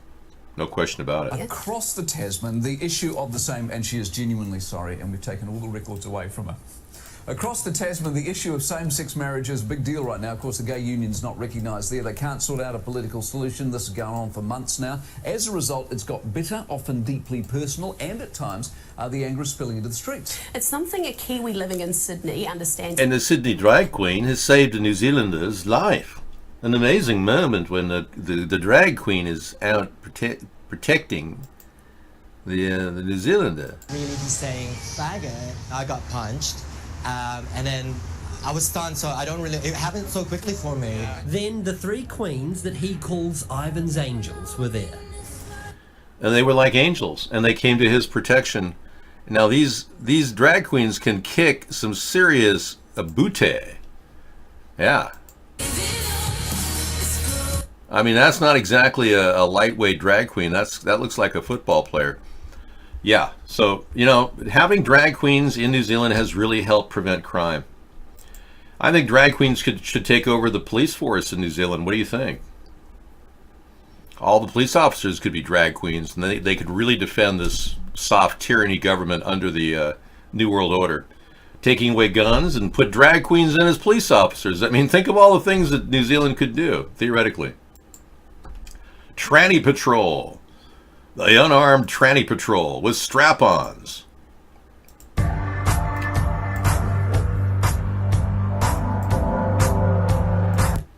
A history of Donald Trump's obsession with pseudoscience. This should be good. 331. Okay. I'll add that to tonight's show list individually. I'm not here to brag on rag queens or anybody who's on the rag or off the rag. I'm here to actually make a simple statement that I don't support LGBTQ. That means that I'm probably like most people in America who are not leaning in the left direction where they want to, it's completely become sucked ups to the left-wing political correctness where you can't say anything bad about anybody. I don't fit into that category. No, I didn't forget the what's going on category, but, again, you only get one shot at this, and this is your big chance to see your favorite guy. Here's a YouTube star that makes a lot of money not saying anything really at all.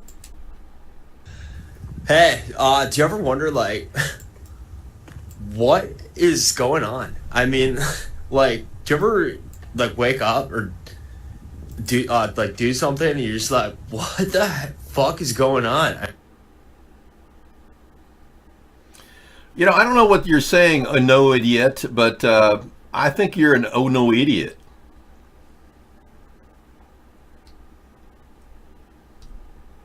I don't think Trump has stopped people from marching on Washington, quite the opposite.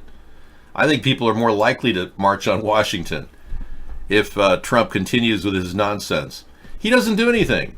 He has wasted 2 years of our time claiming great achievements, but never amounting to anything. Look at North Korea. Nothing at all has been accomplished. And he's got another trip that Putin planned for him to go to North Korea. Oh, these are great PR things for Putin and Russia. To set these things up with Lavrov, the foreign minister, set all the meetings with Trump in Singapore and Hanoi. Every one of them was staged by Lavrov. So now he's got another meeting with Kim Jong-un, and they're going to talk about that big word thing, whatever. Trump can't pronounce denuclearization. Trump is totally controlled by Putin. He's under his total control. He's a total puppet of the oligarchs. In fact, Trump is a Zionist, which makes him completely in control under the auspices of the Russian Zionists, the oligarchs, or the U.S. Zionists, AIPAC. So Trump is a complete puppet for whoever pays his bills. He owes too much money, and those sex tapes are very damning, allegedly. There is a sex selfie in the Mueller collection, but no one ever got to see it. There's also references to the PP tapes that have not been expounded upon. So none of that story ever was developed by Mueller. He left about 2 or 3 stories undeveloped. He didn't prosecute Jared Kushner for having to he reached out to the Kremlin. We know for a fact that Kushner reached out to the Kremlin to try to create a secret line of communication to sell his property at 666 Fifth Avenue. Mueller never investigated Kushner. Doesn't seem like he even wanted to investigate Donald Trump Jr. for flipping his testimony. That's also missing from the Mueller report. So having received all this information from the Mueller report, we're not really at a point where we could actually even say that the investigation's complete. There's I'd say 50% more are still sitting in some place. Seth Rich was not even investigated, the source of the Hillary Clinton emails. For some reason, Mueller did not look in that direction. That's very suspicious. So if Mueller does testify, which he'll have to, unless William Barr blocks that, and if Don McGahn does not testify because Trump doesn't want him to testify because Don McGahn is already on record saying that he was going to, he was asked by Trump to stop the Russian investigation. Then Don McGahn's going to say exactly what he said in front to Mueller, that he was asked by Trump to stop the Russian investigation, which is in and of itself obstruction.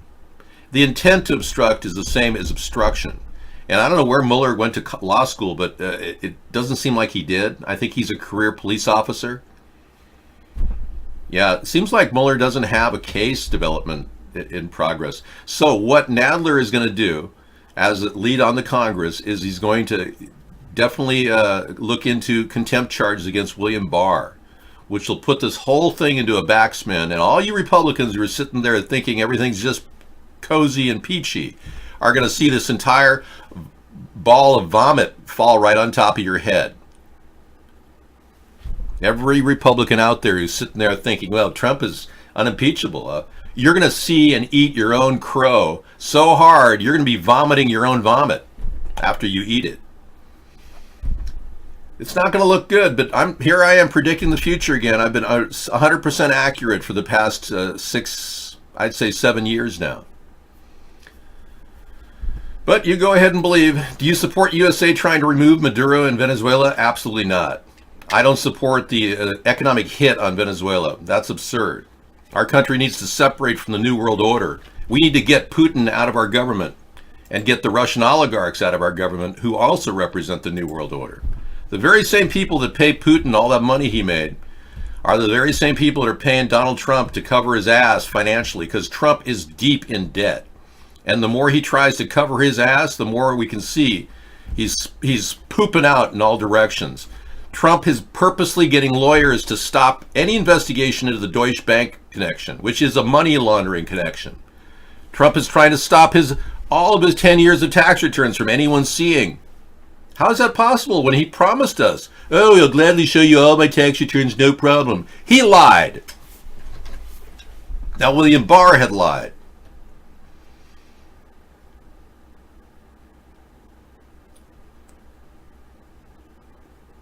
Trump wants out.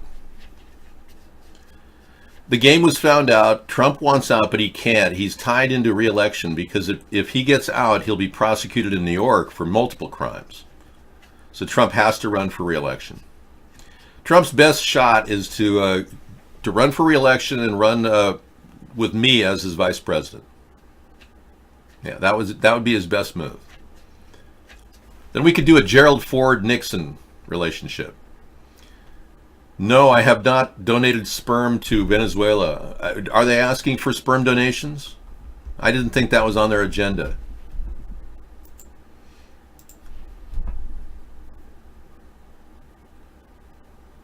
You told me that the war with Venezuela was the answer. I told you that Trump's most stupid decision would be to launch a war with Venezuela.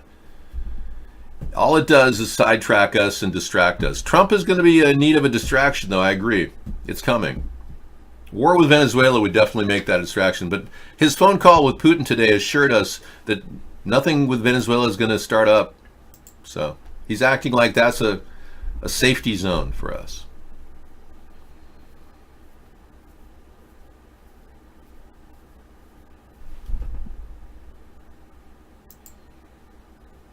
No, hardly. I was never put in play. Blackface was my doing because I was censored for all those years. For the first year I did this, I was censored, so I did blackface purposely. I've never been a deep state player at all. In fact, I'm the real anti-deep state candidate. I'm the one who's been trying to represent the American people from the very beginning. So don't even think of coming back here. And I'm the only one who's been doing it. Why are they throwing tons of money, millions of dollars at stopping me if I was a deep state player? Ask yourself that, you moron. Simply ask yourself, if I were a deep state player, don't you think I'd be like Alex Jones and getting all kinds of promotion on the internet? Hardly. I'm the one guy trying to stop this incredible takeover of our country by a New World Order Zionist cabal. So don't think for a second you can come in here and rattle my cage. I'm in charge with the people standing behind me.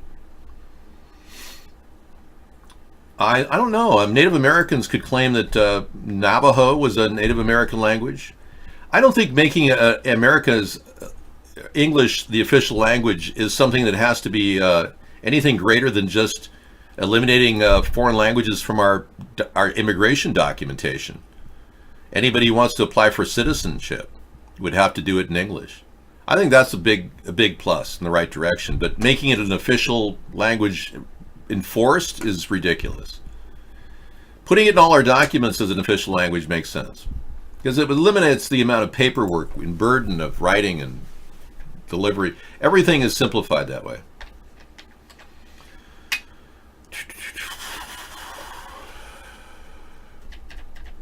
The Lyft says it's now not in the transportation business, so disability law doesn't apply. No, Trump did a lot of things Obama did a lot of things to stop the Russian involvement. Not true. No, Obama actually had Sally Yates warn Donald Trump not to hire Michael Flynn because Michael Flynn was working for Russia. That's what Obama did. Sally Yates, working on behalf of Obama, warned Donald Trump. What did Donald Trump do? He hired Michael Flynn anyway. And remember, William Barr wrote a letter saying not to investigate Michael Flynn before we found out Michael Flynn was Russian. That makes William Barr a traitor and working for Russia. That's why this coming up, if Barr doesn't in any way work with the Congress, he will have a contempt of court charge against him. A contempt citation, they call it.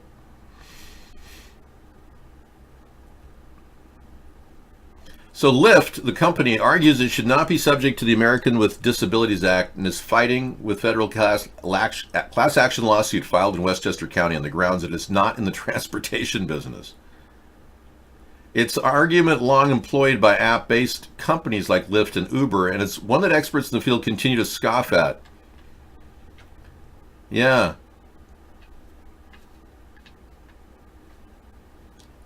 That's right.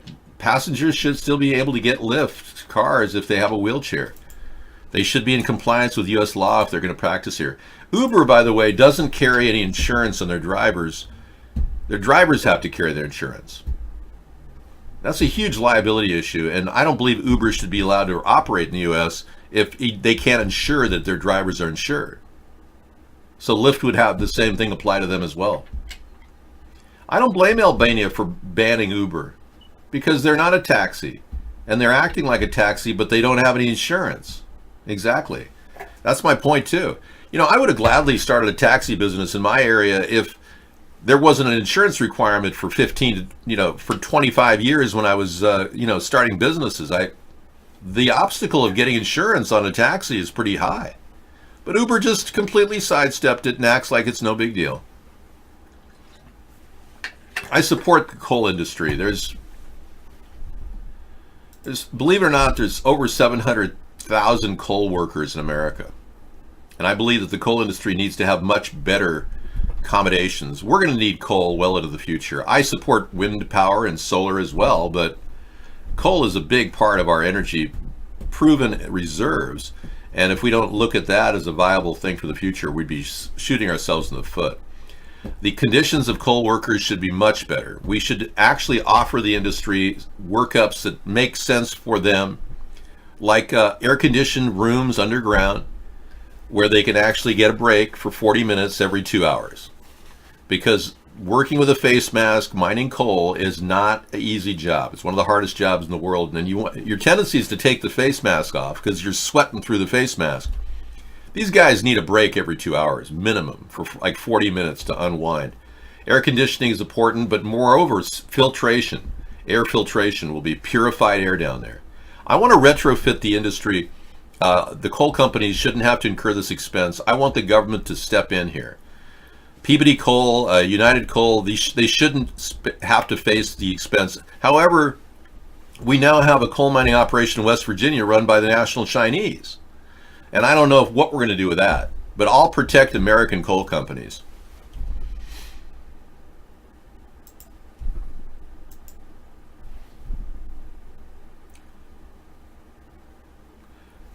Not really. Clean coal is possible. Recycling and filtering air is the future, really. I don't believe that we shut off an entire industry and all of the infrastructure like cars and trucks just because you feel that we're getting too much carbon emission.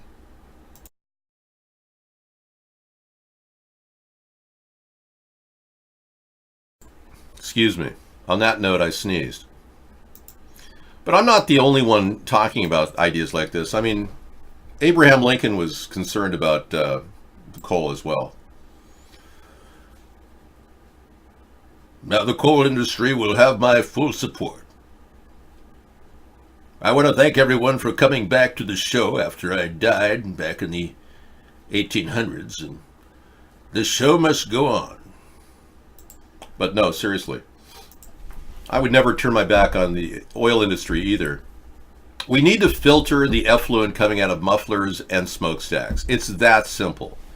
Now, if you Democrats are so hung up about butt pollution from your blowout butthole that you're going to turn and hijack our entire country over fuel, you got another thing coming.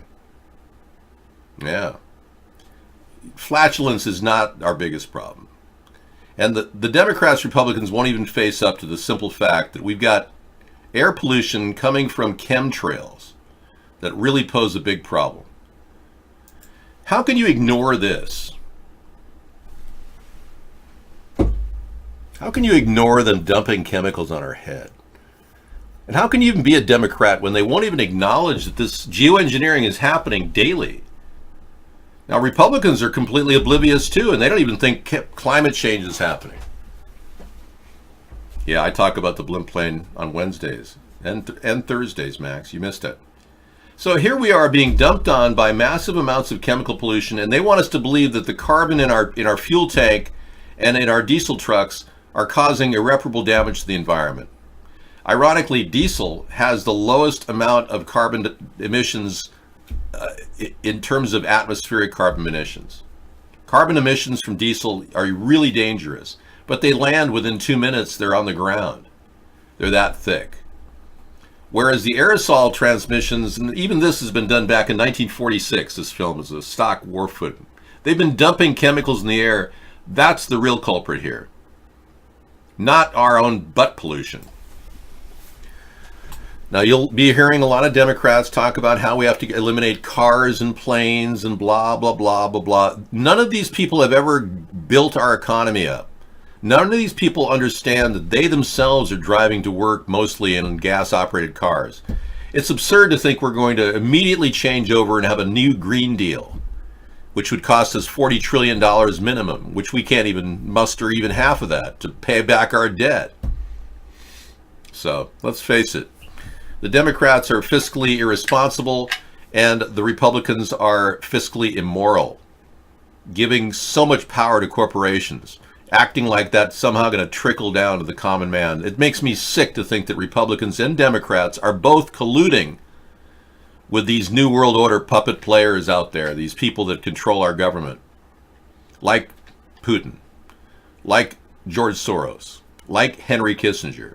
These are the people that are running the middle, they're running the show basically, but the real people in charge are super wealthy families living overseas.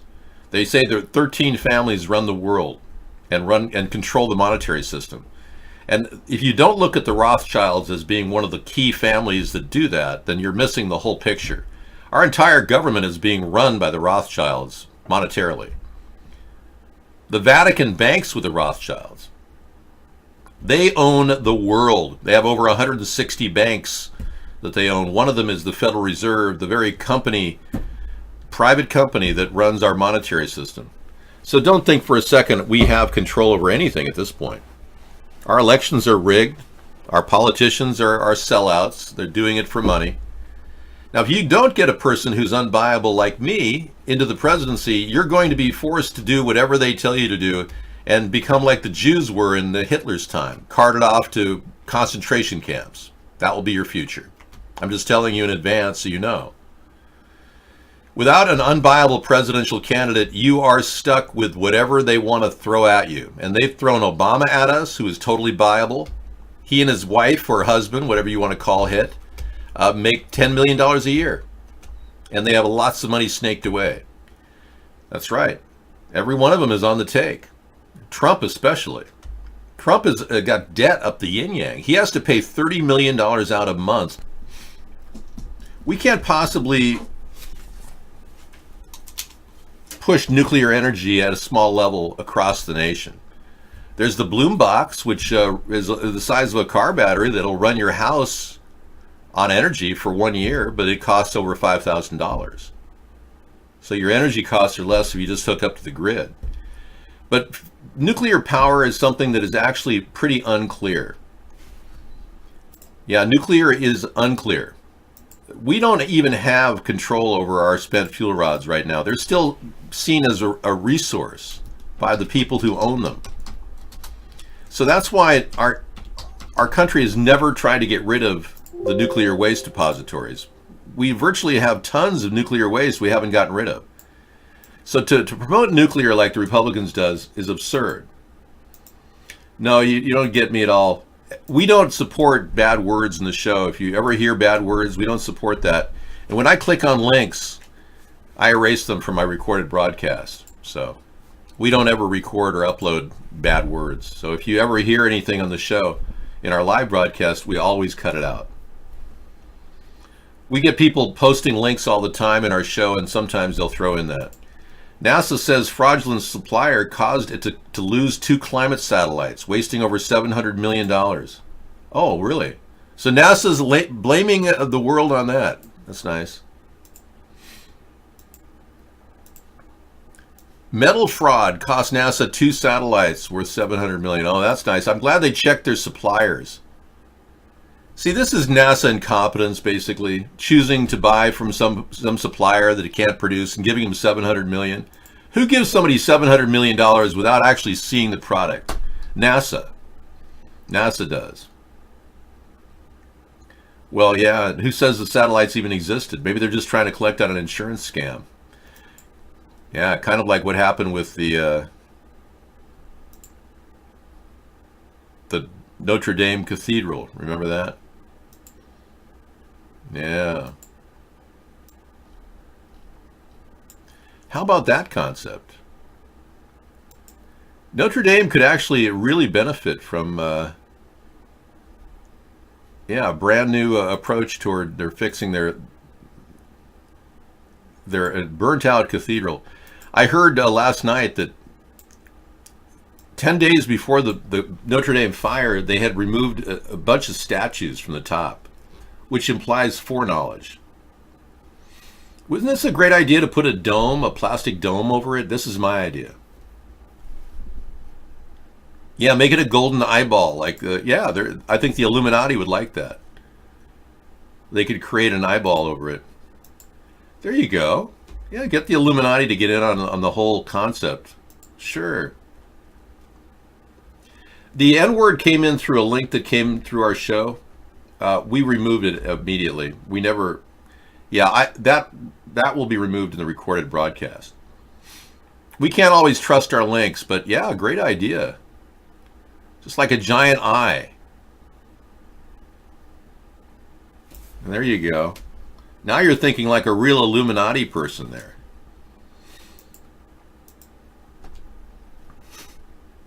Put a Walmart roof on it. Great idea. We don't support any racist words here, as you know. Yeah, I'm on the left too. And on the right. I'm a fiscal conservative and a social liberal. Yeah, and Notre Dame had a lot of investment put into it prior to the sudden burning.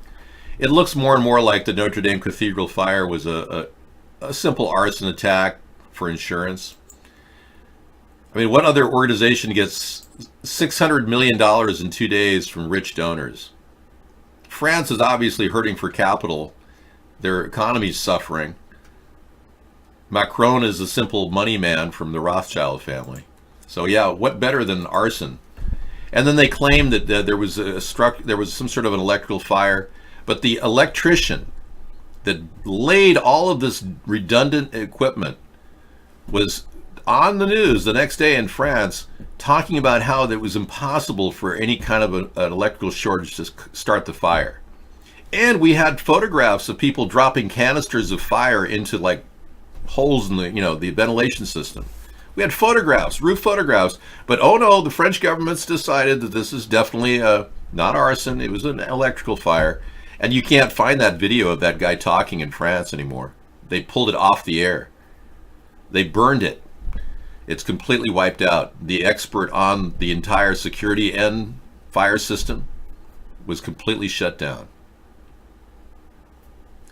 A former Fox News host and girlfriend of Donald Trump Jr. will be a senior advisor to the 2020 campaign. Kimberly Guilfoyle. Yeah, well, good for her, Trump has to run in order to cover any liabilities, financial, and any kind of criminal liabilities he's going to be facing in the upcoming New York trials. This man is so guilty of so many actions that there's numerous trials spinning out of control right now against Trump. Meanwhile, he continues to stonewall the world and refuses to give any information that would be damning to him. Even though we know that he slept with 2 women by the simple fact that he paid hush money for both of these women to hush up prior to the election, which is a FEC violation as well. And he won't even admit to it. And you people stand by Trump saying he'd never lie when he's lied over 5,000, well, let's just call it 6,000 times since he became president, averaging 5 lies a day. That God wasn't punishing anyone. The fire occurred right in front of our eyes with Michelle Obama toasting. Yeah, she was actually toasting to the whole thing. Michelle Obama was on a trip through a river of France. It was a little cruise, a mini cruise. And she tipped up her glass. And there he is, Michael. Michael Obama, or lovingly called Michelle. His name is Michael LaVaughn Robinson. He's tipping his glass, and you can see the fire of the Notre Dame in the background. Isn't that amazing? Now you're saying, well, why are you calling that woman a man, Michael? Well, because I don't know what he's drinking there. It could be urine for all I know. Champagne or something. But Michael LaVaughn Robinson was the boyfriend of homosexual Barack Obama. This is an actual photograph of Michael before he became Michelle and went to Princeton. Well, unfortunately, we've been lied to so much that nobody even believes anything anymore. But I'm telling you right to your face right now that we've been lied to about Barack Obama's sexuality and Michelle's gender. He's a dude.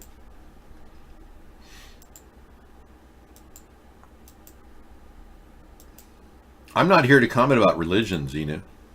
I make no statements about religion here. So anyway, nuclear is unclear. I just don't support nuclear unless it's a safe reactor, like a fast breeder reactor that's got safeguards. The only nuclear system that does make sense for the future is called a pebble reactor. The pebble reactors are safe and completely guaranteed not to melt down. But for the most part, we haven't even dealt with the nuclear waste that we've already acquired over the past 60 years. So let's be real here. We're not going to waste our time building new nuclear reactors to pollute the world more. Most likely, solar panel production will become a thing of the future. Yeah. The container wall, 1,000-mile container wall, will take up the southern border. I plan on even installing an ocean pipeline. If I were president, I would install an ocean pipeline parallel to the container wall. That concept's possible. Yeah.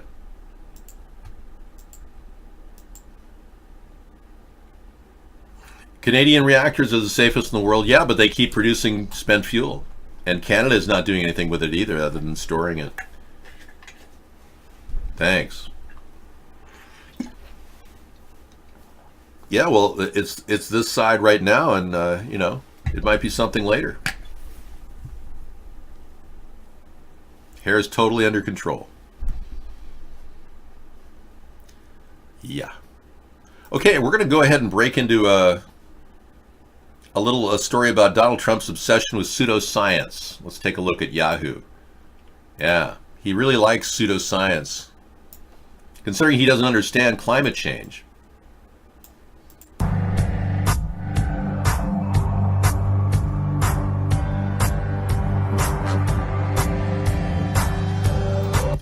Okay, we're done with that. Thank you. I just had to rule it out.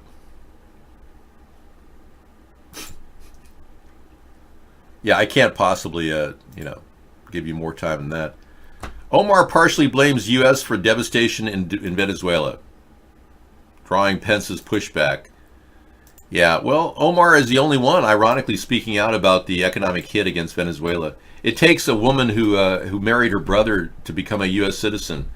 And not be prosecuted by Donald Trump. He refuses to prosecute Ilhan Omar because she's very much a scapegoat for Muslims. And whenever she speaks out, you can just relegate it to the Muslim trash can. Of course, that's the Muslim speaking, so everything she says is meaningless. No, actually, she made a very good point. Yeah, U.S. is blaming. You should definitely blame U.S. for devastation in Venezuela. I agree with her. No, we already played Larry Sinclair before you got in, Misanthropy. Yeah. We haven't played the Michelle Obama dancing with a penis video. I was going to use that as a clincher right there, see? There's proof that Michelle Obama has a penis. Yeah. Oh, hang on, it's over my... I don't want to be over... Oh, let me get out of the picture. You can see clearly that Michelle has a penis. There are no obstacles in its way. It's moving around in its jumpsuit freely. Yeah, check it out. So why would they lie to us? Why would they lie to us in such a big way? Because they laugh at us. We're stupid in their eyes. They think it's funny. They can buy anybody. There's lots of greedy people out there. They can buy those greedy people very easily. See? Ocasio's greedy. Ocasio's for sale now. Yeah, that's the look of pure greed. Michelle Obama was greedy. Oh yeah, she loves the money, or she loves the money. You see, that's the problem, people. Everyone that we have in government is buyable. Therein lies the problem. And if you don't understand that, then I don't know what to do for you. If you still believe that rich people are going to be better at running our country than us, you got another thing coming. We, the American people, have never had a chance to fix our own country. We've never even had access to our own government. They have the scrim pulled over your eyes so you think that we have choice. Left versus right. Right versus left. The Holocaust did happen, yes. The films of the bodies of the people that were being carried away in the group graves after Eisenhower occupied the region were solid films. That's not CGI. There's no way you can say that the Holocaust was CGI. People say, "Oh yeah, that was made in No, they didn't have CGI back in the 1940s. 46. Holocaust footage from 1945. Check it out.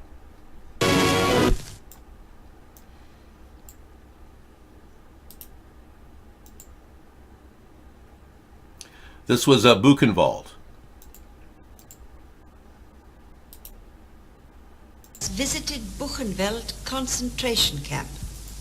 Some people believe that the reports of what happened there are exaggerated. No words could exaggerate. We saw and we know. We were able to speak freely with internees and to hear their stories. Look at the mass graves. Look at these people. These are piles of bodies that were starved to death by Adolf Hitler. Look at this. I'm sorry to say, but this is about as real as it gets. Don't deny the Holocaust happened.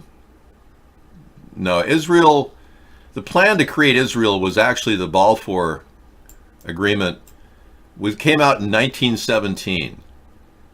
When Hitler, who was a Zionist, planned on killing these Jews, he didn't even plan it. He actually was going to move them from another location. But according to Netanyahu, the current leader of Israel, a Muslim decided the fate of the Jews. And therein lies the problem. The Zionist plan was to take over Israel as far back as 1917, way before Hitler. That's the truth. Hitler was a Zionist. And many people don't understand that this plan of killing all the Jews was actually a Muslim's idea. But Hitler still was a horrible person, and his plan essentially was put in play. And there you have it. Here's Netanyahu to tell you what really happened. And this attack and other attacks on the Jewish community in 1920 and 1921, 1929, were instigated by a call of the Mufti of Jerusalem, Haj Amin al-Husseini, who was later sought for war crimes in the Nuremberg trials because he had a central role in fomenting the final solution. He flew to Berlin. Hitler didn't want to exterminate the Jews at the time. He wanted to expel the Jews. And Haj Amin al-Husseini went to Hitler and said, if you expel them, they'll all come here. So what should I do with them? He asked. He said, burn them. And he was sought during the Nuremberg trials for prosecution. He escaped it. Later died in cancer after the war, died of cancer in Cairo. But this is what Haj Amin al-Husseini said. He said, the Jews seek to destroy the Temple Mount. My grandfather in 1920 seeks to destroy the Al-Aqsa Mosque. So this lie is about 100 years old. Exactly. So, yes, Netanyahu's made it very clear that, and the Balfour Declaration, and I'll bring you Google's assessment here. The Balfour Declaration to create the State of Israel dates back to 1917 and a plot by the Zionists. Hitler was a Zionist. You often wonder why they called Nazis Nazis. Hitler didn't like the word Nazi. None of them did. Because it represented their heritage as Germans and Russians. Ashkenazi. And you won't find this written anywhere because most of the historical documents have been rewritten by the Ashkenazis. But they were the Nazis essentially were the arm of the way in which they established Israel by killing all those Jews. They were going to displace them and move them to Palestine, but the Muslims didn't want them there. So, ironically, they had to create their own reason for Jerusalem. But I support the State of Israel, and I in no way want to make people think I'm anti-Semitic, because I'm not. I'm strictly against the Zionism that's been ripping our world apart. The reason why Jews and Muslims don't get along is because of Zionism and what they did taking over Jerusalem.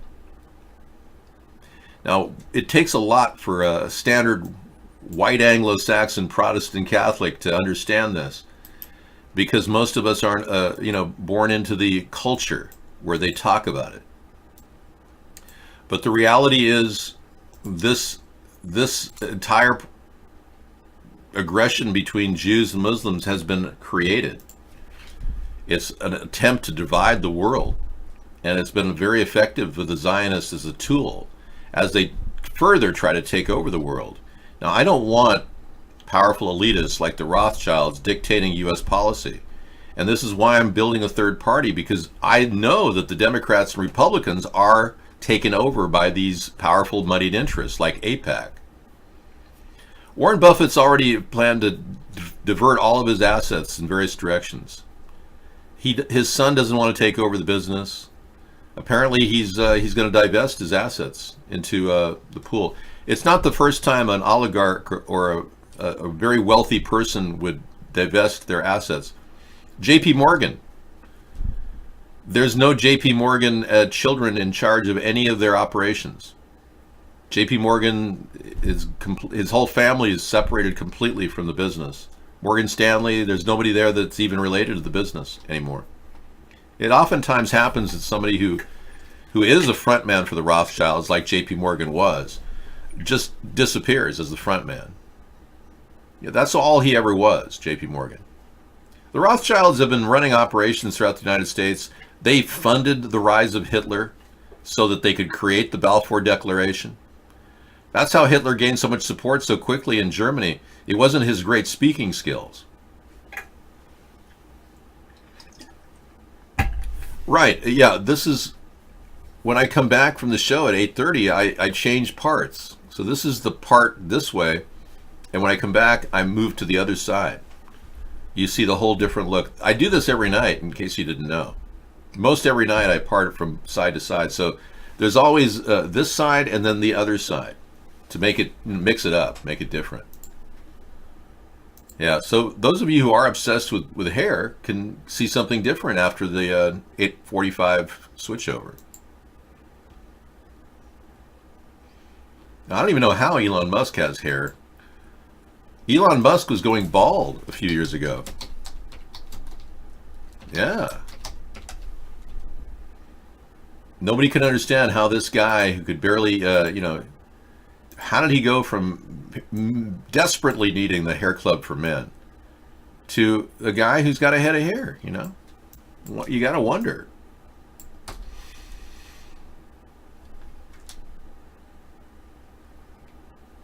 Yeah, the Nazis worked the Jews to death. They killed them by typhus, bad conditions. And yeah, you may have an argument that not all of the Jews were gassed. That may be your Holocaust argument. That's no big argument. In fact, so many people suffered. Even if we differ on how many Jews died during World War II, we have to agree that over 1 million died. They say 7 million, but over 1 million people dying is a serious crime against humanity. I don't need Tesla cream because he doesn't have real hair. I do. This is real hair. Yeah, that's fake what he has.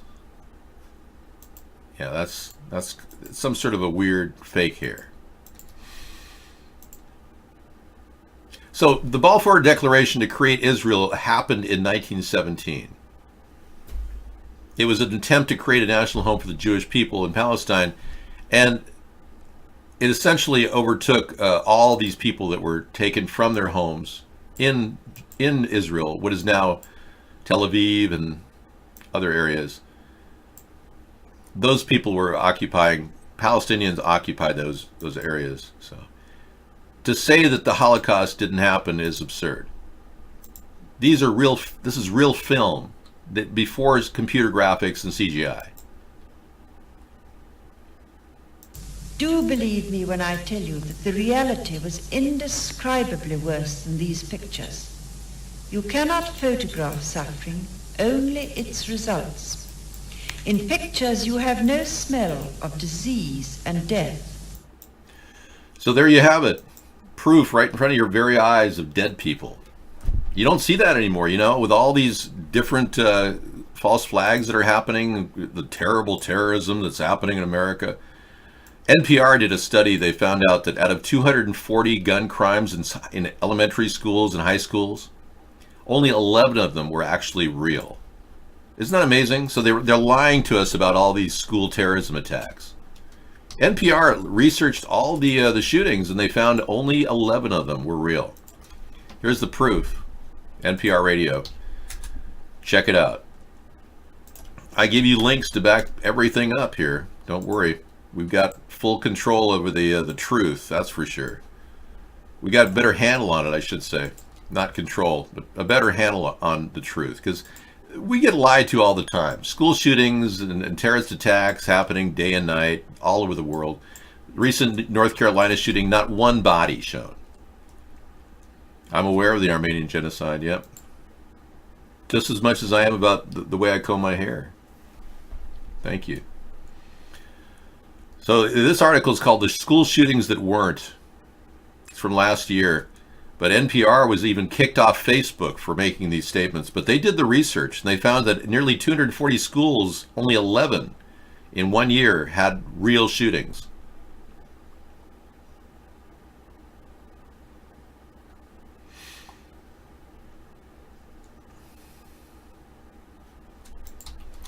All right. Yeah, I was shocked too when I heard that statistic, and I respect NPR more than most.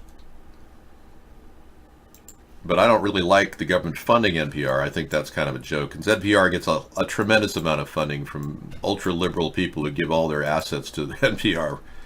One woman gave NPR everything, $420 million. She gave the NPR fund. They don't even need money. They have so much money, and they don't even fire the people that need to be fired at NPR. But they did do the research, and that really lays it on the line about how we've been lied to. My fellow Americans, ever since Construction and Reconstruction, our country has been engaged in a despicable misuse of information, propaganda, taking us away from our core values as Americans. Oh, sorry. I'm doing my Abraham Lincoln. I heard he had a high voice, though. Like up here high? Like, hi everybody, my name's Abraham Lincoln, and I want to say. That's what I heard. There's not one person that has an actual sound recording of Abraham Lincoln, but they said he had a high voice. Like 7 years ago? Something like that. No, Abraham Lincoln has a... Look at the historians. They say he had a high voice. Kind of like Awesome Carl, yeah. Hey everybody, it's me, Awesome Carl. That guy has a high voice. I do the Lincoln more just to piss off Mad Dog, yeah. There are no Edison recordings of Lincoln. There's absolutely nothing of Lincoln. I am not at Max Headroom, no. Max Headroom came out after me. I did a stage performance of myself at the Comedy Store in 1978. And Max Headroom came out right after that. And I was oftentimes kind of shocked. People, would say, Dave, you sound like Max Headroom. And then I talked to some of my friends. They said, no, Dave, you are Max Headroom. They must have seen me.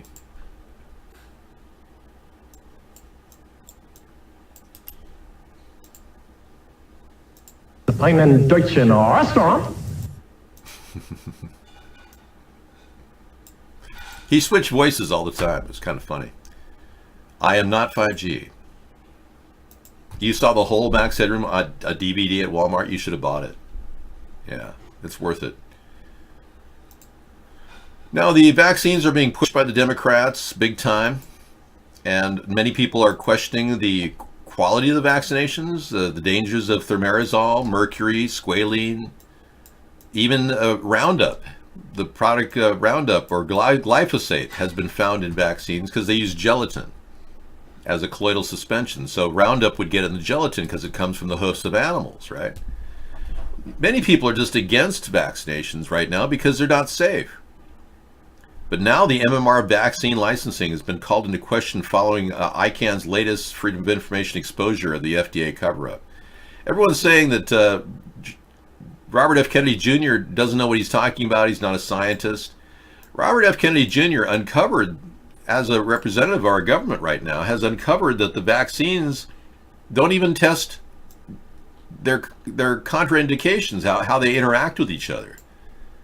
And they're required to by law, and they haven't for 30 years.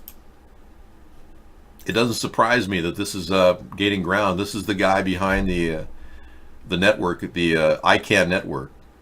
And he's interviewed with Robert F. Kennedy Jr. many times. Even Robert F. Kennedy Jr.'s testimony was suppressed by Congress because Congress is so owned by the vaccine industry. But I really thank Robert F. Kennedy Jr. for exposing this. Vaccine's all about money, yeah. Pfizer sells $1.49 billion of its pneumonia vaccine in just 3 months. Now, ironically, the pneumonia vaccine is the most effective of all the vaccines. Older people really should take it. But most of those flu vaccines are completely unverifiable and untested. So they're doing a lot of weird things just to make money. But Pfizer is definitely making big bucks on the influenza one, or on the pneumonia one. Shares of the largest U.S. drug maker rose 3% to $40.84 a share. Yeah, that pneumonia vaccine is made by Pfizer, and their stock is going up. That's the only effective one, I think. No, I'm just saying if I were a really old person, I would get the pneumonia vaccine just because it does prevent the most deadly cause of death, pneumonia.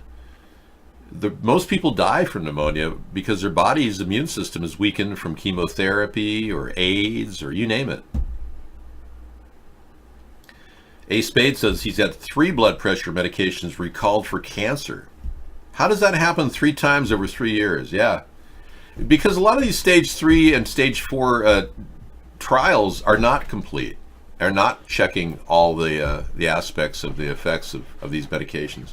We've got a really bad check and balance system.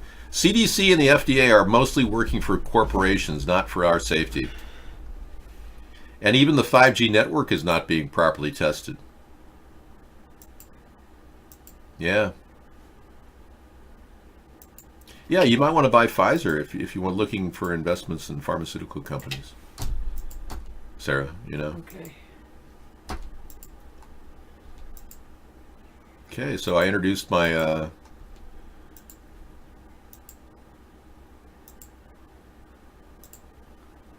I did not tell her she didn't need to give me another break. I said I need an 8:30 break. At 8:30. Yeah. That's why I'm in here. So this is my idea to cover up the Notre Dame Cathedral. I think a dome would be really nice, like a large greenhouse. You know. I think it's a great idea. I'm glad I brought it up again. All right, Sarah's going to give you a few minutes. I'll be back shortly. Thank you. Night, Max Out Credit. Thanks, Maxed Out Credit. Take it I went easy. to go. I drew a bath, but that thing doesn't work, and I can fix it for you. that was too late. Drained all out. It was stupid. I just wasted a bunch of water. So, oh well. Breckfull's showing his marine and his whites. I always like the sailor whites. Or his navy whites Are you still in the Navy, Rickful, or did you retire, or... It is May. Alright, I gotta look at Yahoo Finance. You're right. I haven't checked today. Last week I didn't buy anything.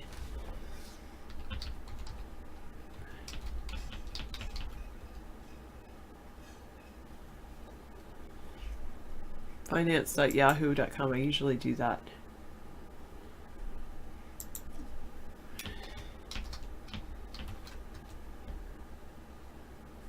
Pfizer PFE. It's been up, yeah. You had it all filled up and then it drained? Well, it was draining as I was filling it. So if I fixed it, would there be any water in the hot water heater?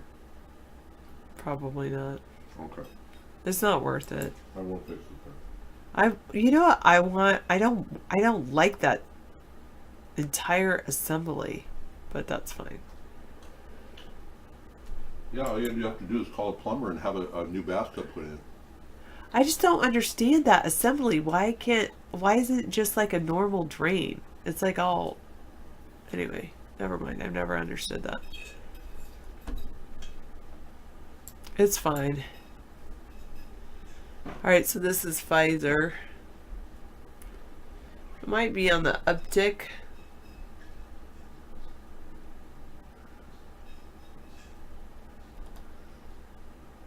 I don't know if it'll be up here. 41.76 was its all-time high. That's a good, no. Oh, that was just this one. This is 5-year stock. Okay. You and David. Yeah, it is lower than it was before. In 2018 and last year. When was that?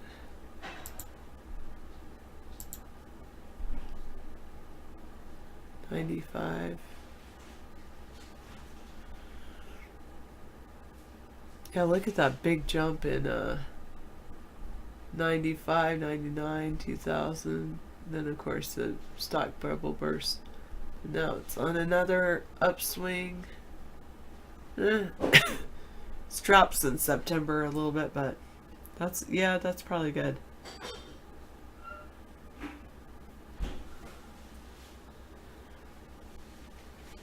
All right, I'll do it. Pfizer.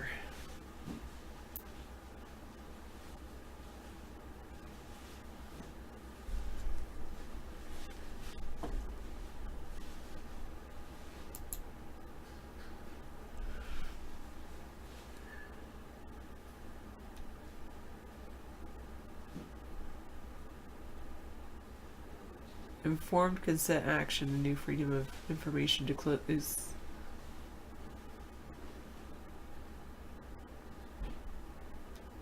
Oh, that's pretty interesting.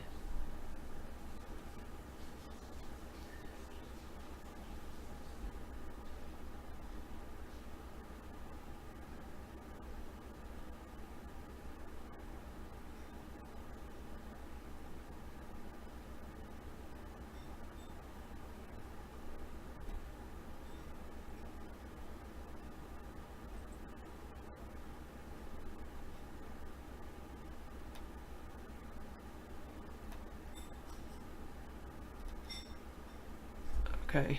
It doesn't name any companies in that article. Ah, nice. Okay, I will listen to you. Pfizer, gonna do it. How much should I buy?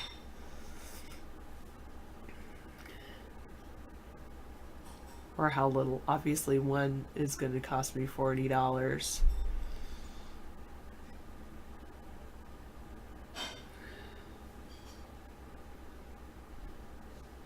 Yeah, I don't use the numbers from the previous day to make your numbers up. Yeah. Oh.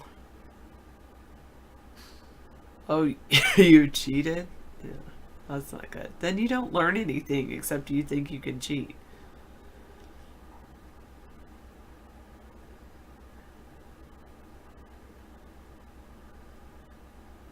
Okay, Rickful. Alright.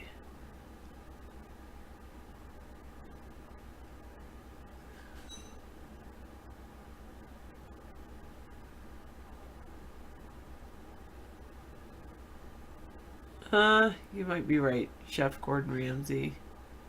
I like to. There's certain stocks I avoid because of that. Like, I don't buy.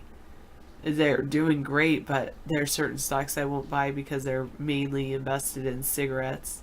I won't buy Coca-Cola, even though Coca-Cola stock's doing great all the time.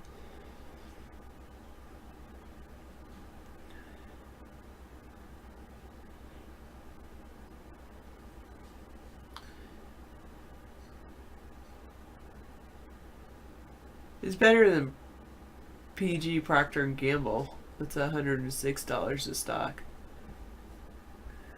And J&J, Johnson & Johnson, $142 a stock. Intel, I was thinking of buying more Intel stock too. $51 a stock.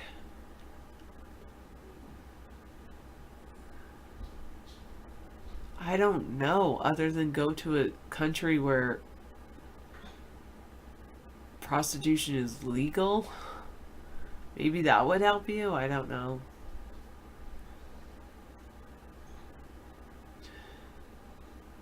Like, I saw this documentary and they talked about that in, like, Australia, I think.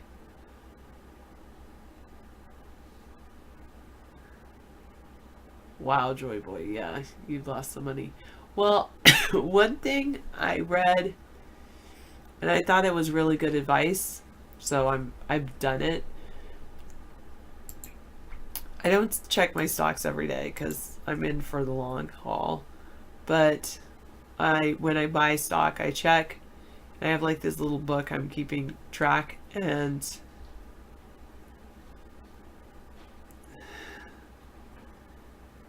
oh, that's a good one, Misanthropy. We pick one stock and you get a fake $1,000 to buy it, and you keep track of it over the year, and whoever wins gets to have one person permanently banned.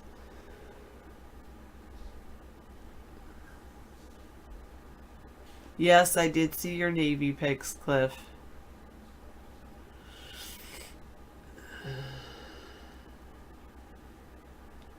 I don't want to keep track of all your stocks, but if it's just one stock, that would be good.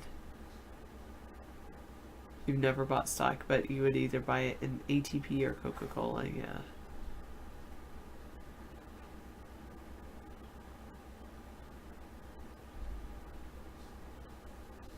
I think it was that one guest, actually.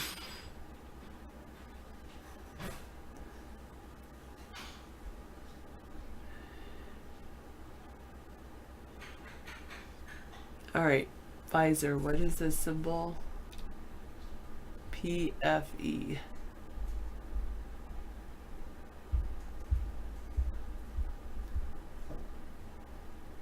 Alright. I guess that is what I will buy in.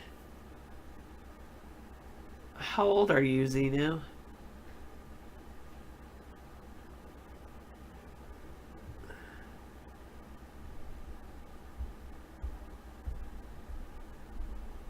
I know I don't understand that either, Cliff.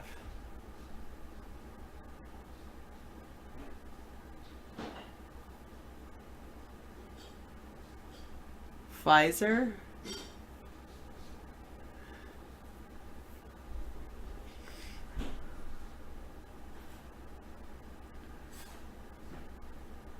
Oh, there's a 2019 Berkshire Hathaway annual shareholders meeting that we can watch from Omaha, Nebraska.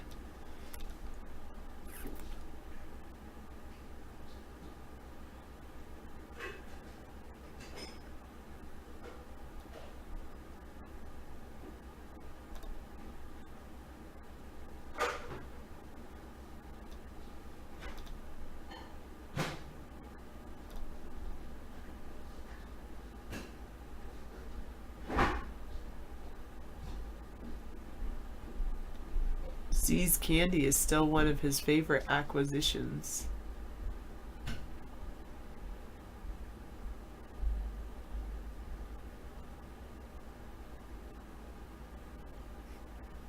Okay.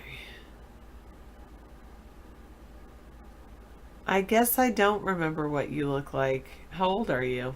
I might have confused you with someone else. Oh, one was you in the U.S. Marine Corps, Cliff? It's easier when you're not using real money, that's true. But you don't actually win anything if you don't use real money.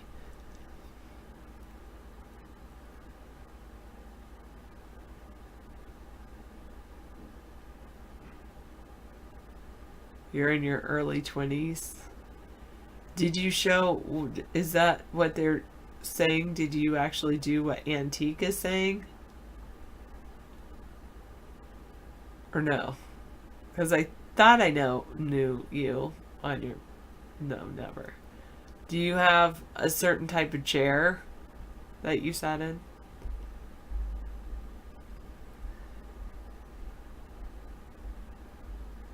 Oh, okay. Maybe that was you, Antique. No. Yeah, I'm almost there.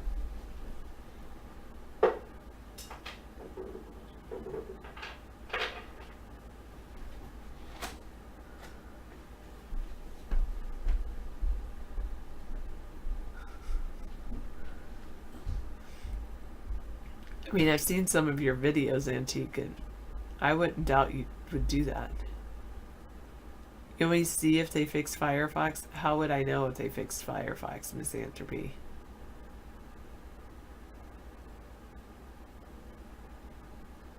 What is David eating? A piece of salmon and some other fish maybe, and some vegetables, mixed vegetables like onions and spinach. I am going tomorrow. I plan to spend the whole day in bed doing nothing, maybe typing on my computer, writing my book. Well, there are legal reasons that you say people have to be at least over 13. It wasn't Scissor Fight that kicked you, Cliff. It was that one guest.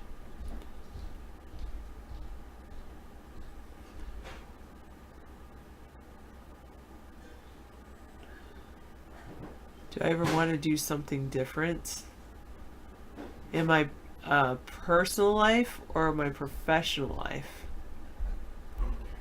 I am thinking about doing something different, actually, but not here with you, obviously. I mean, David will never stop this show, so I'll never stop this show. Thursday's dinner was an incredible broccoli cheese soup. It was so good that I already finished it, and I'm thinking of making another batch.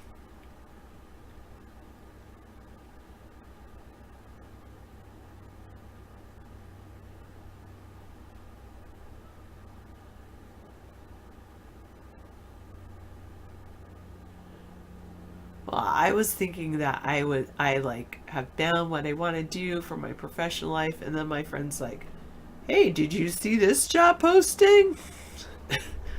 Like,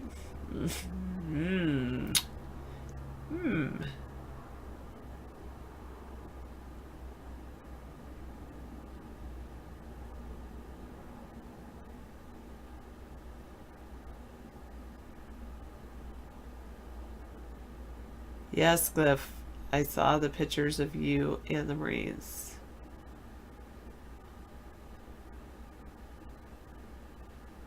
Scissor Fight did not kick you.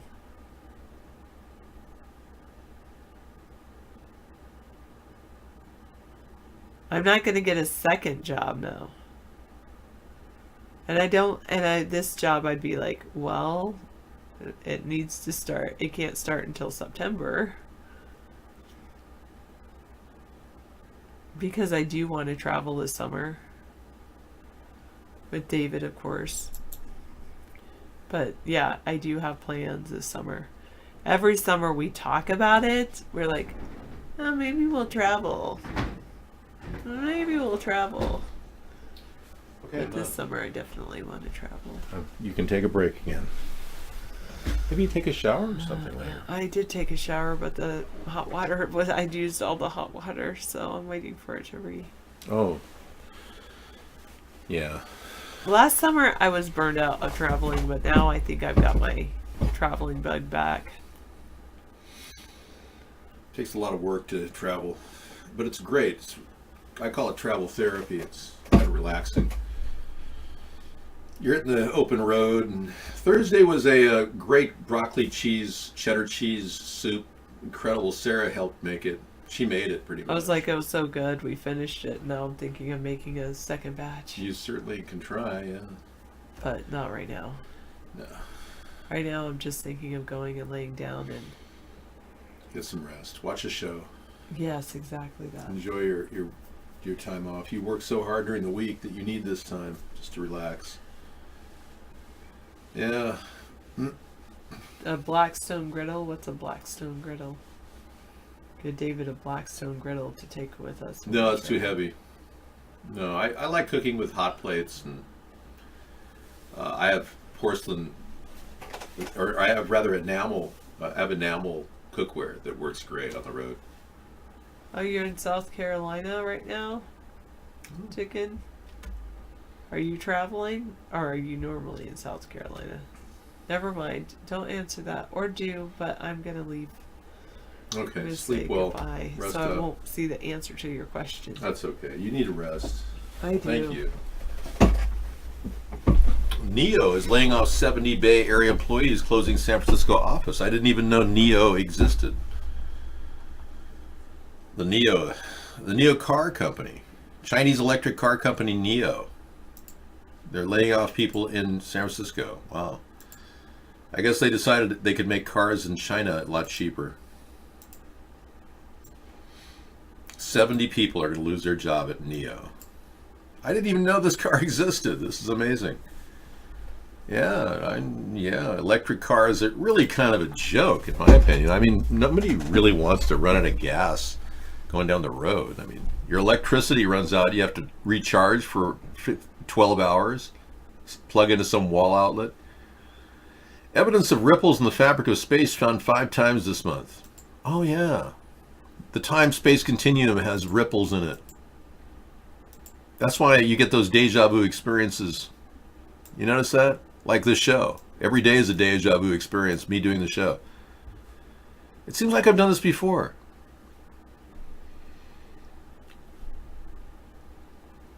Oh yeah, okay, great.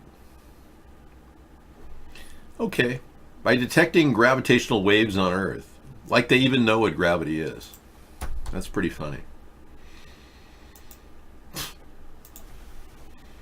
Okay, we're going to continue to work on our posture. You notice how I changed the hair a little bit? I went to another side.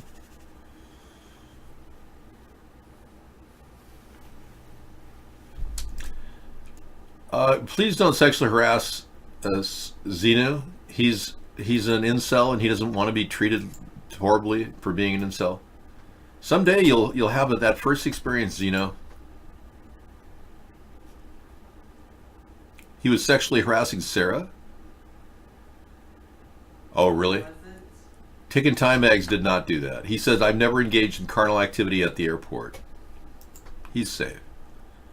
So you've done it everywhere else besides the airport? That's pretty funny. You have a wide stance.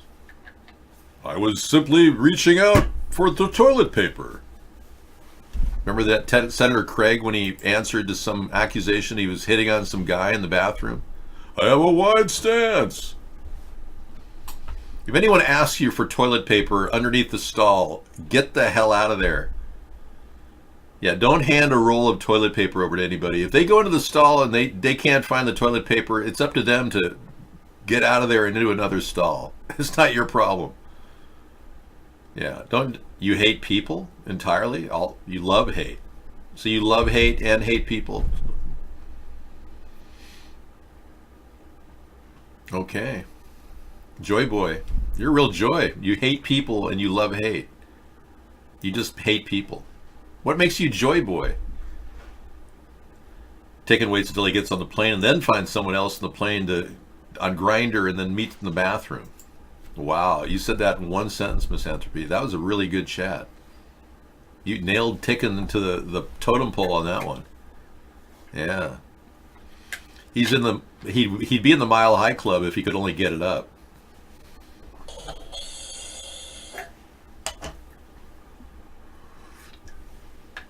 Yeah, Joy Boy, I mean, consider you're among friends, even though we all hate you and hate people too. I don't, but Misanthropy does. You can find commonality in people like him who also hate people.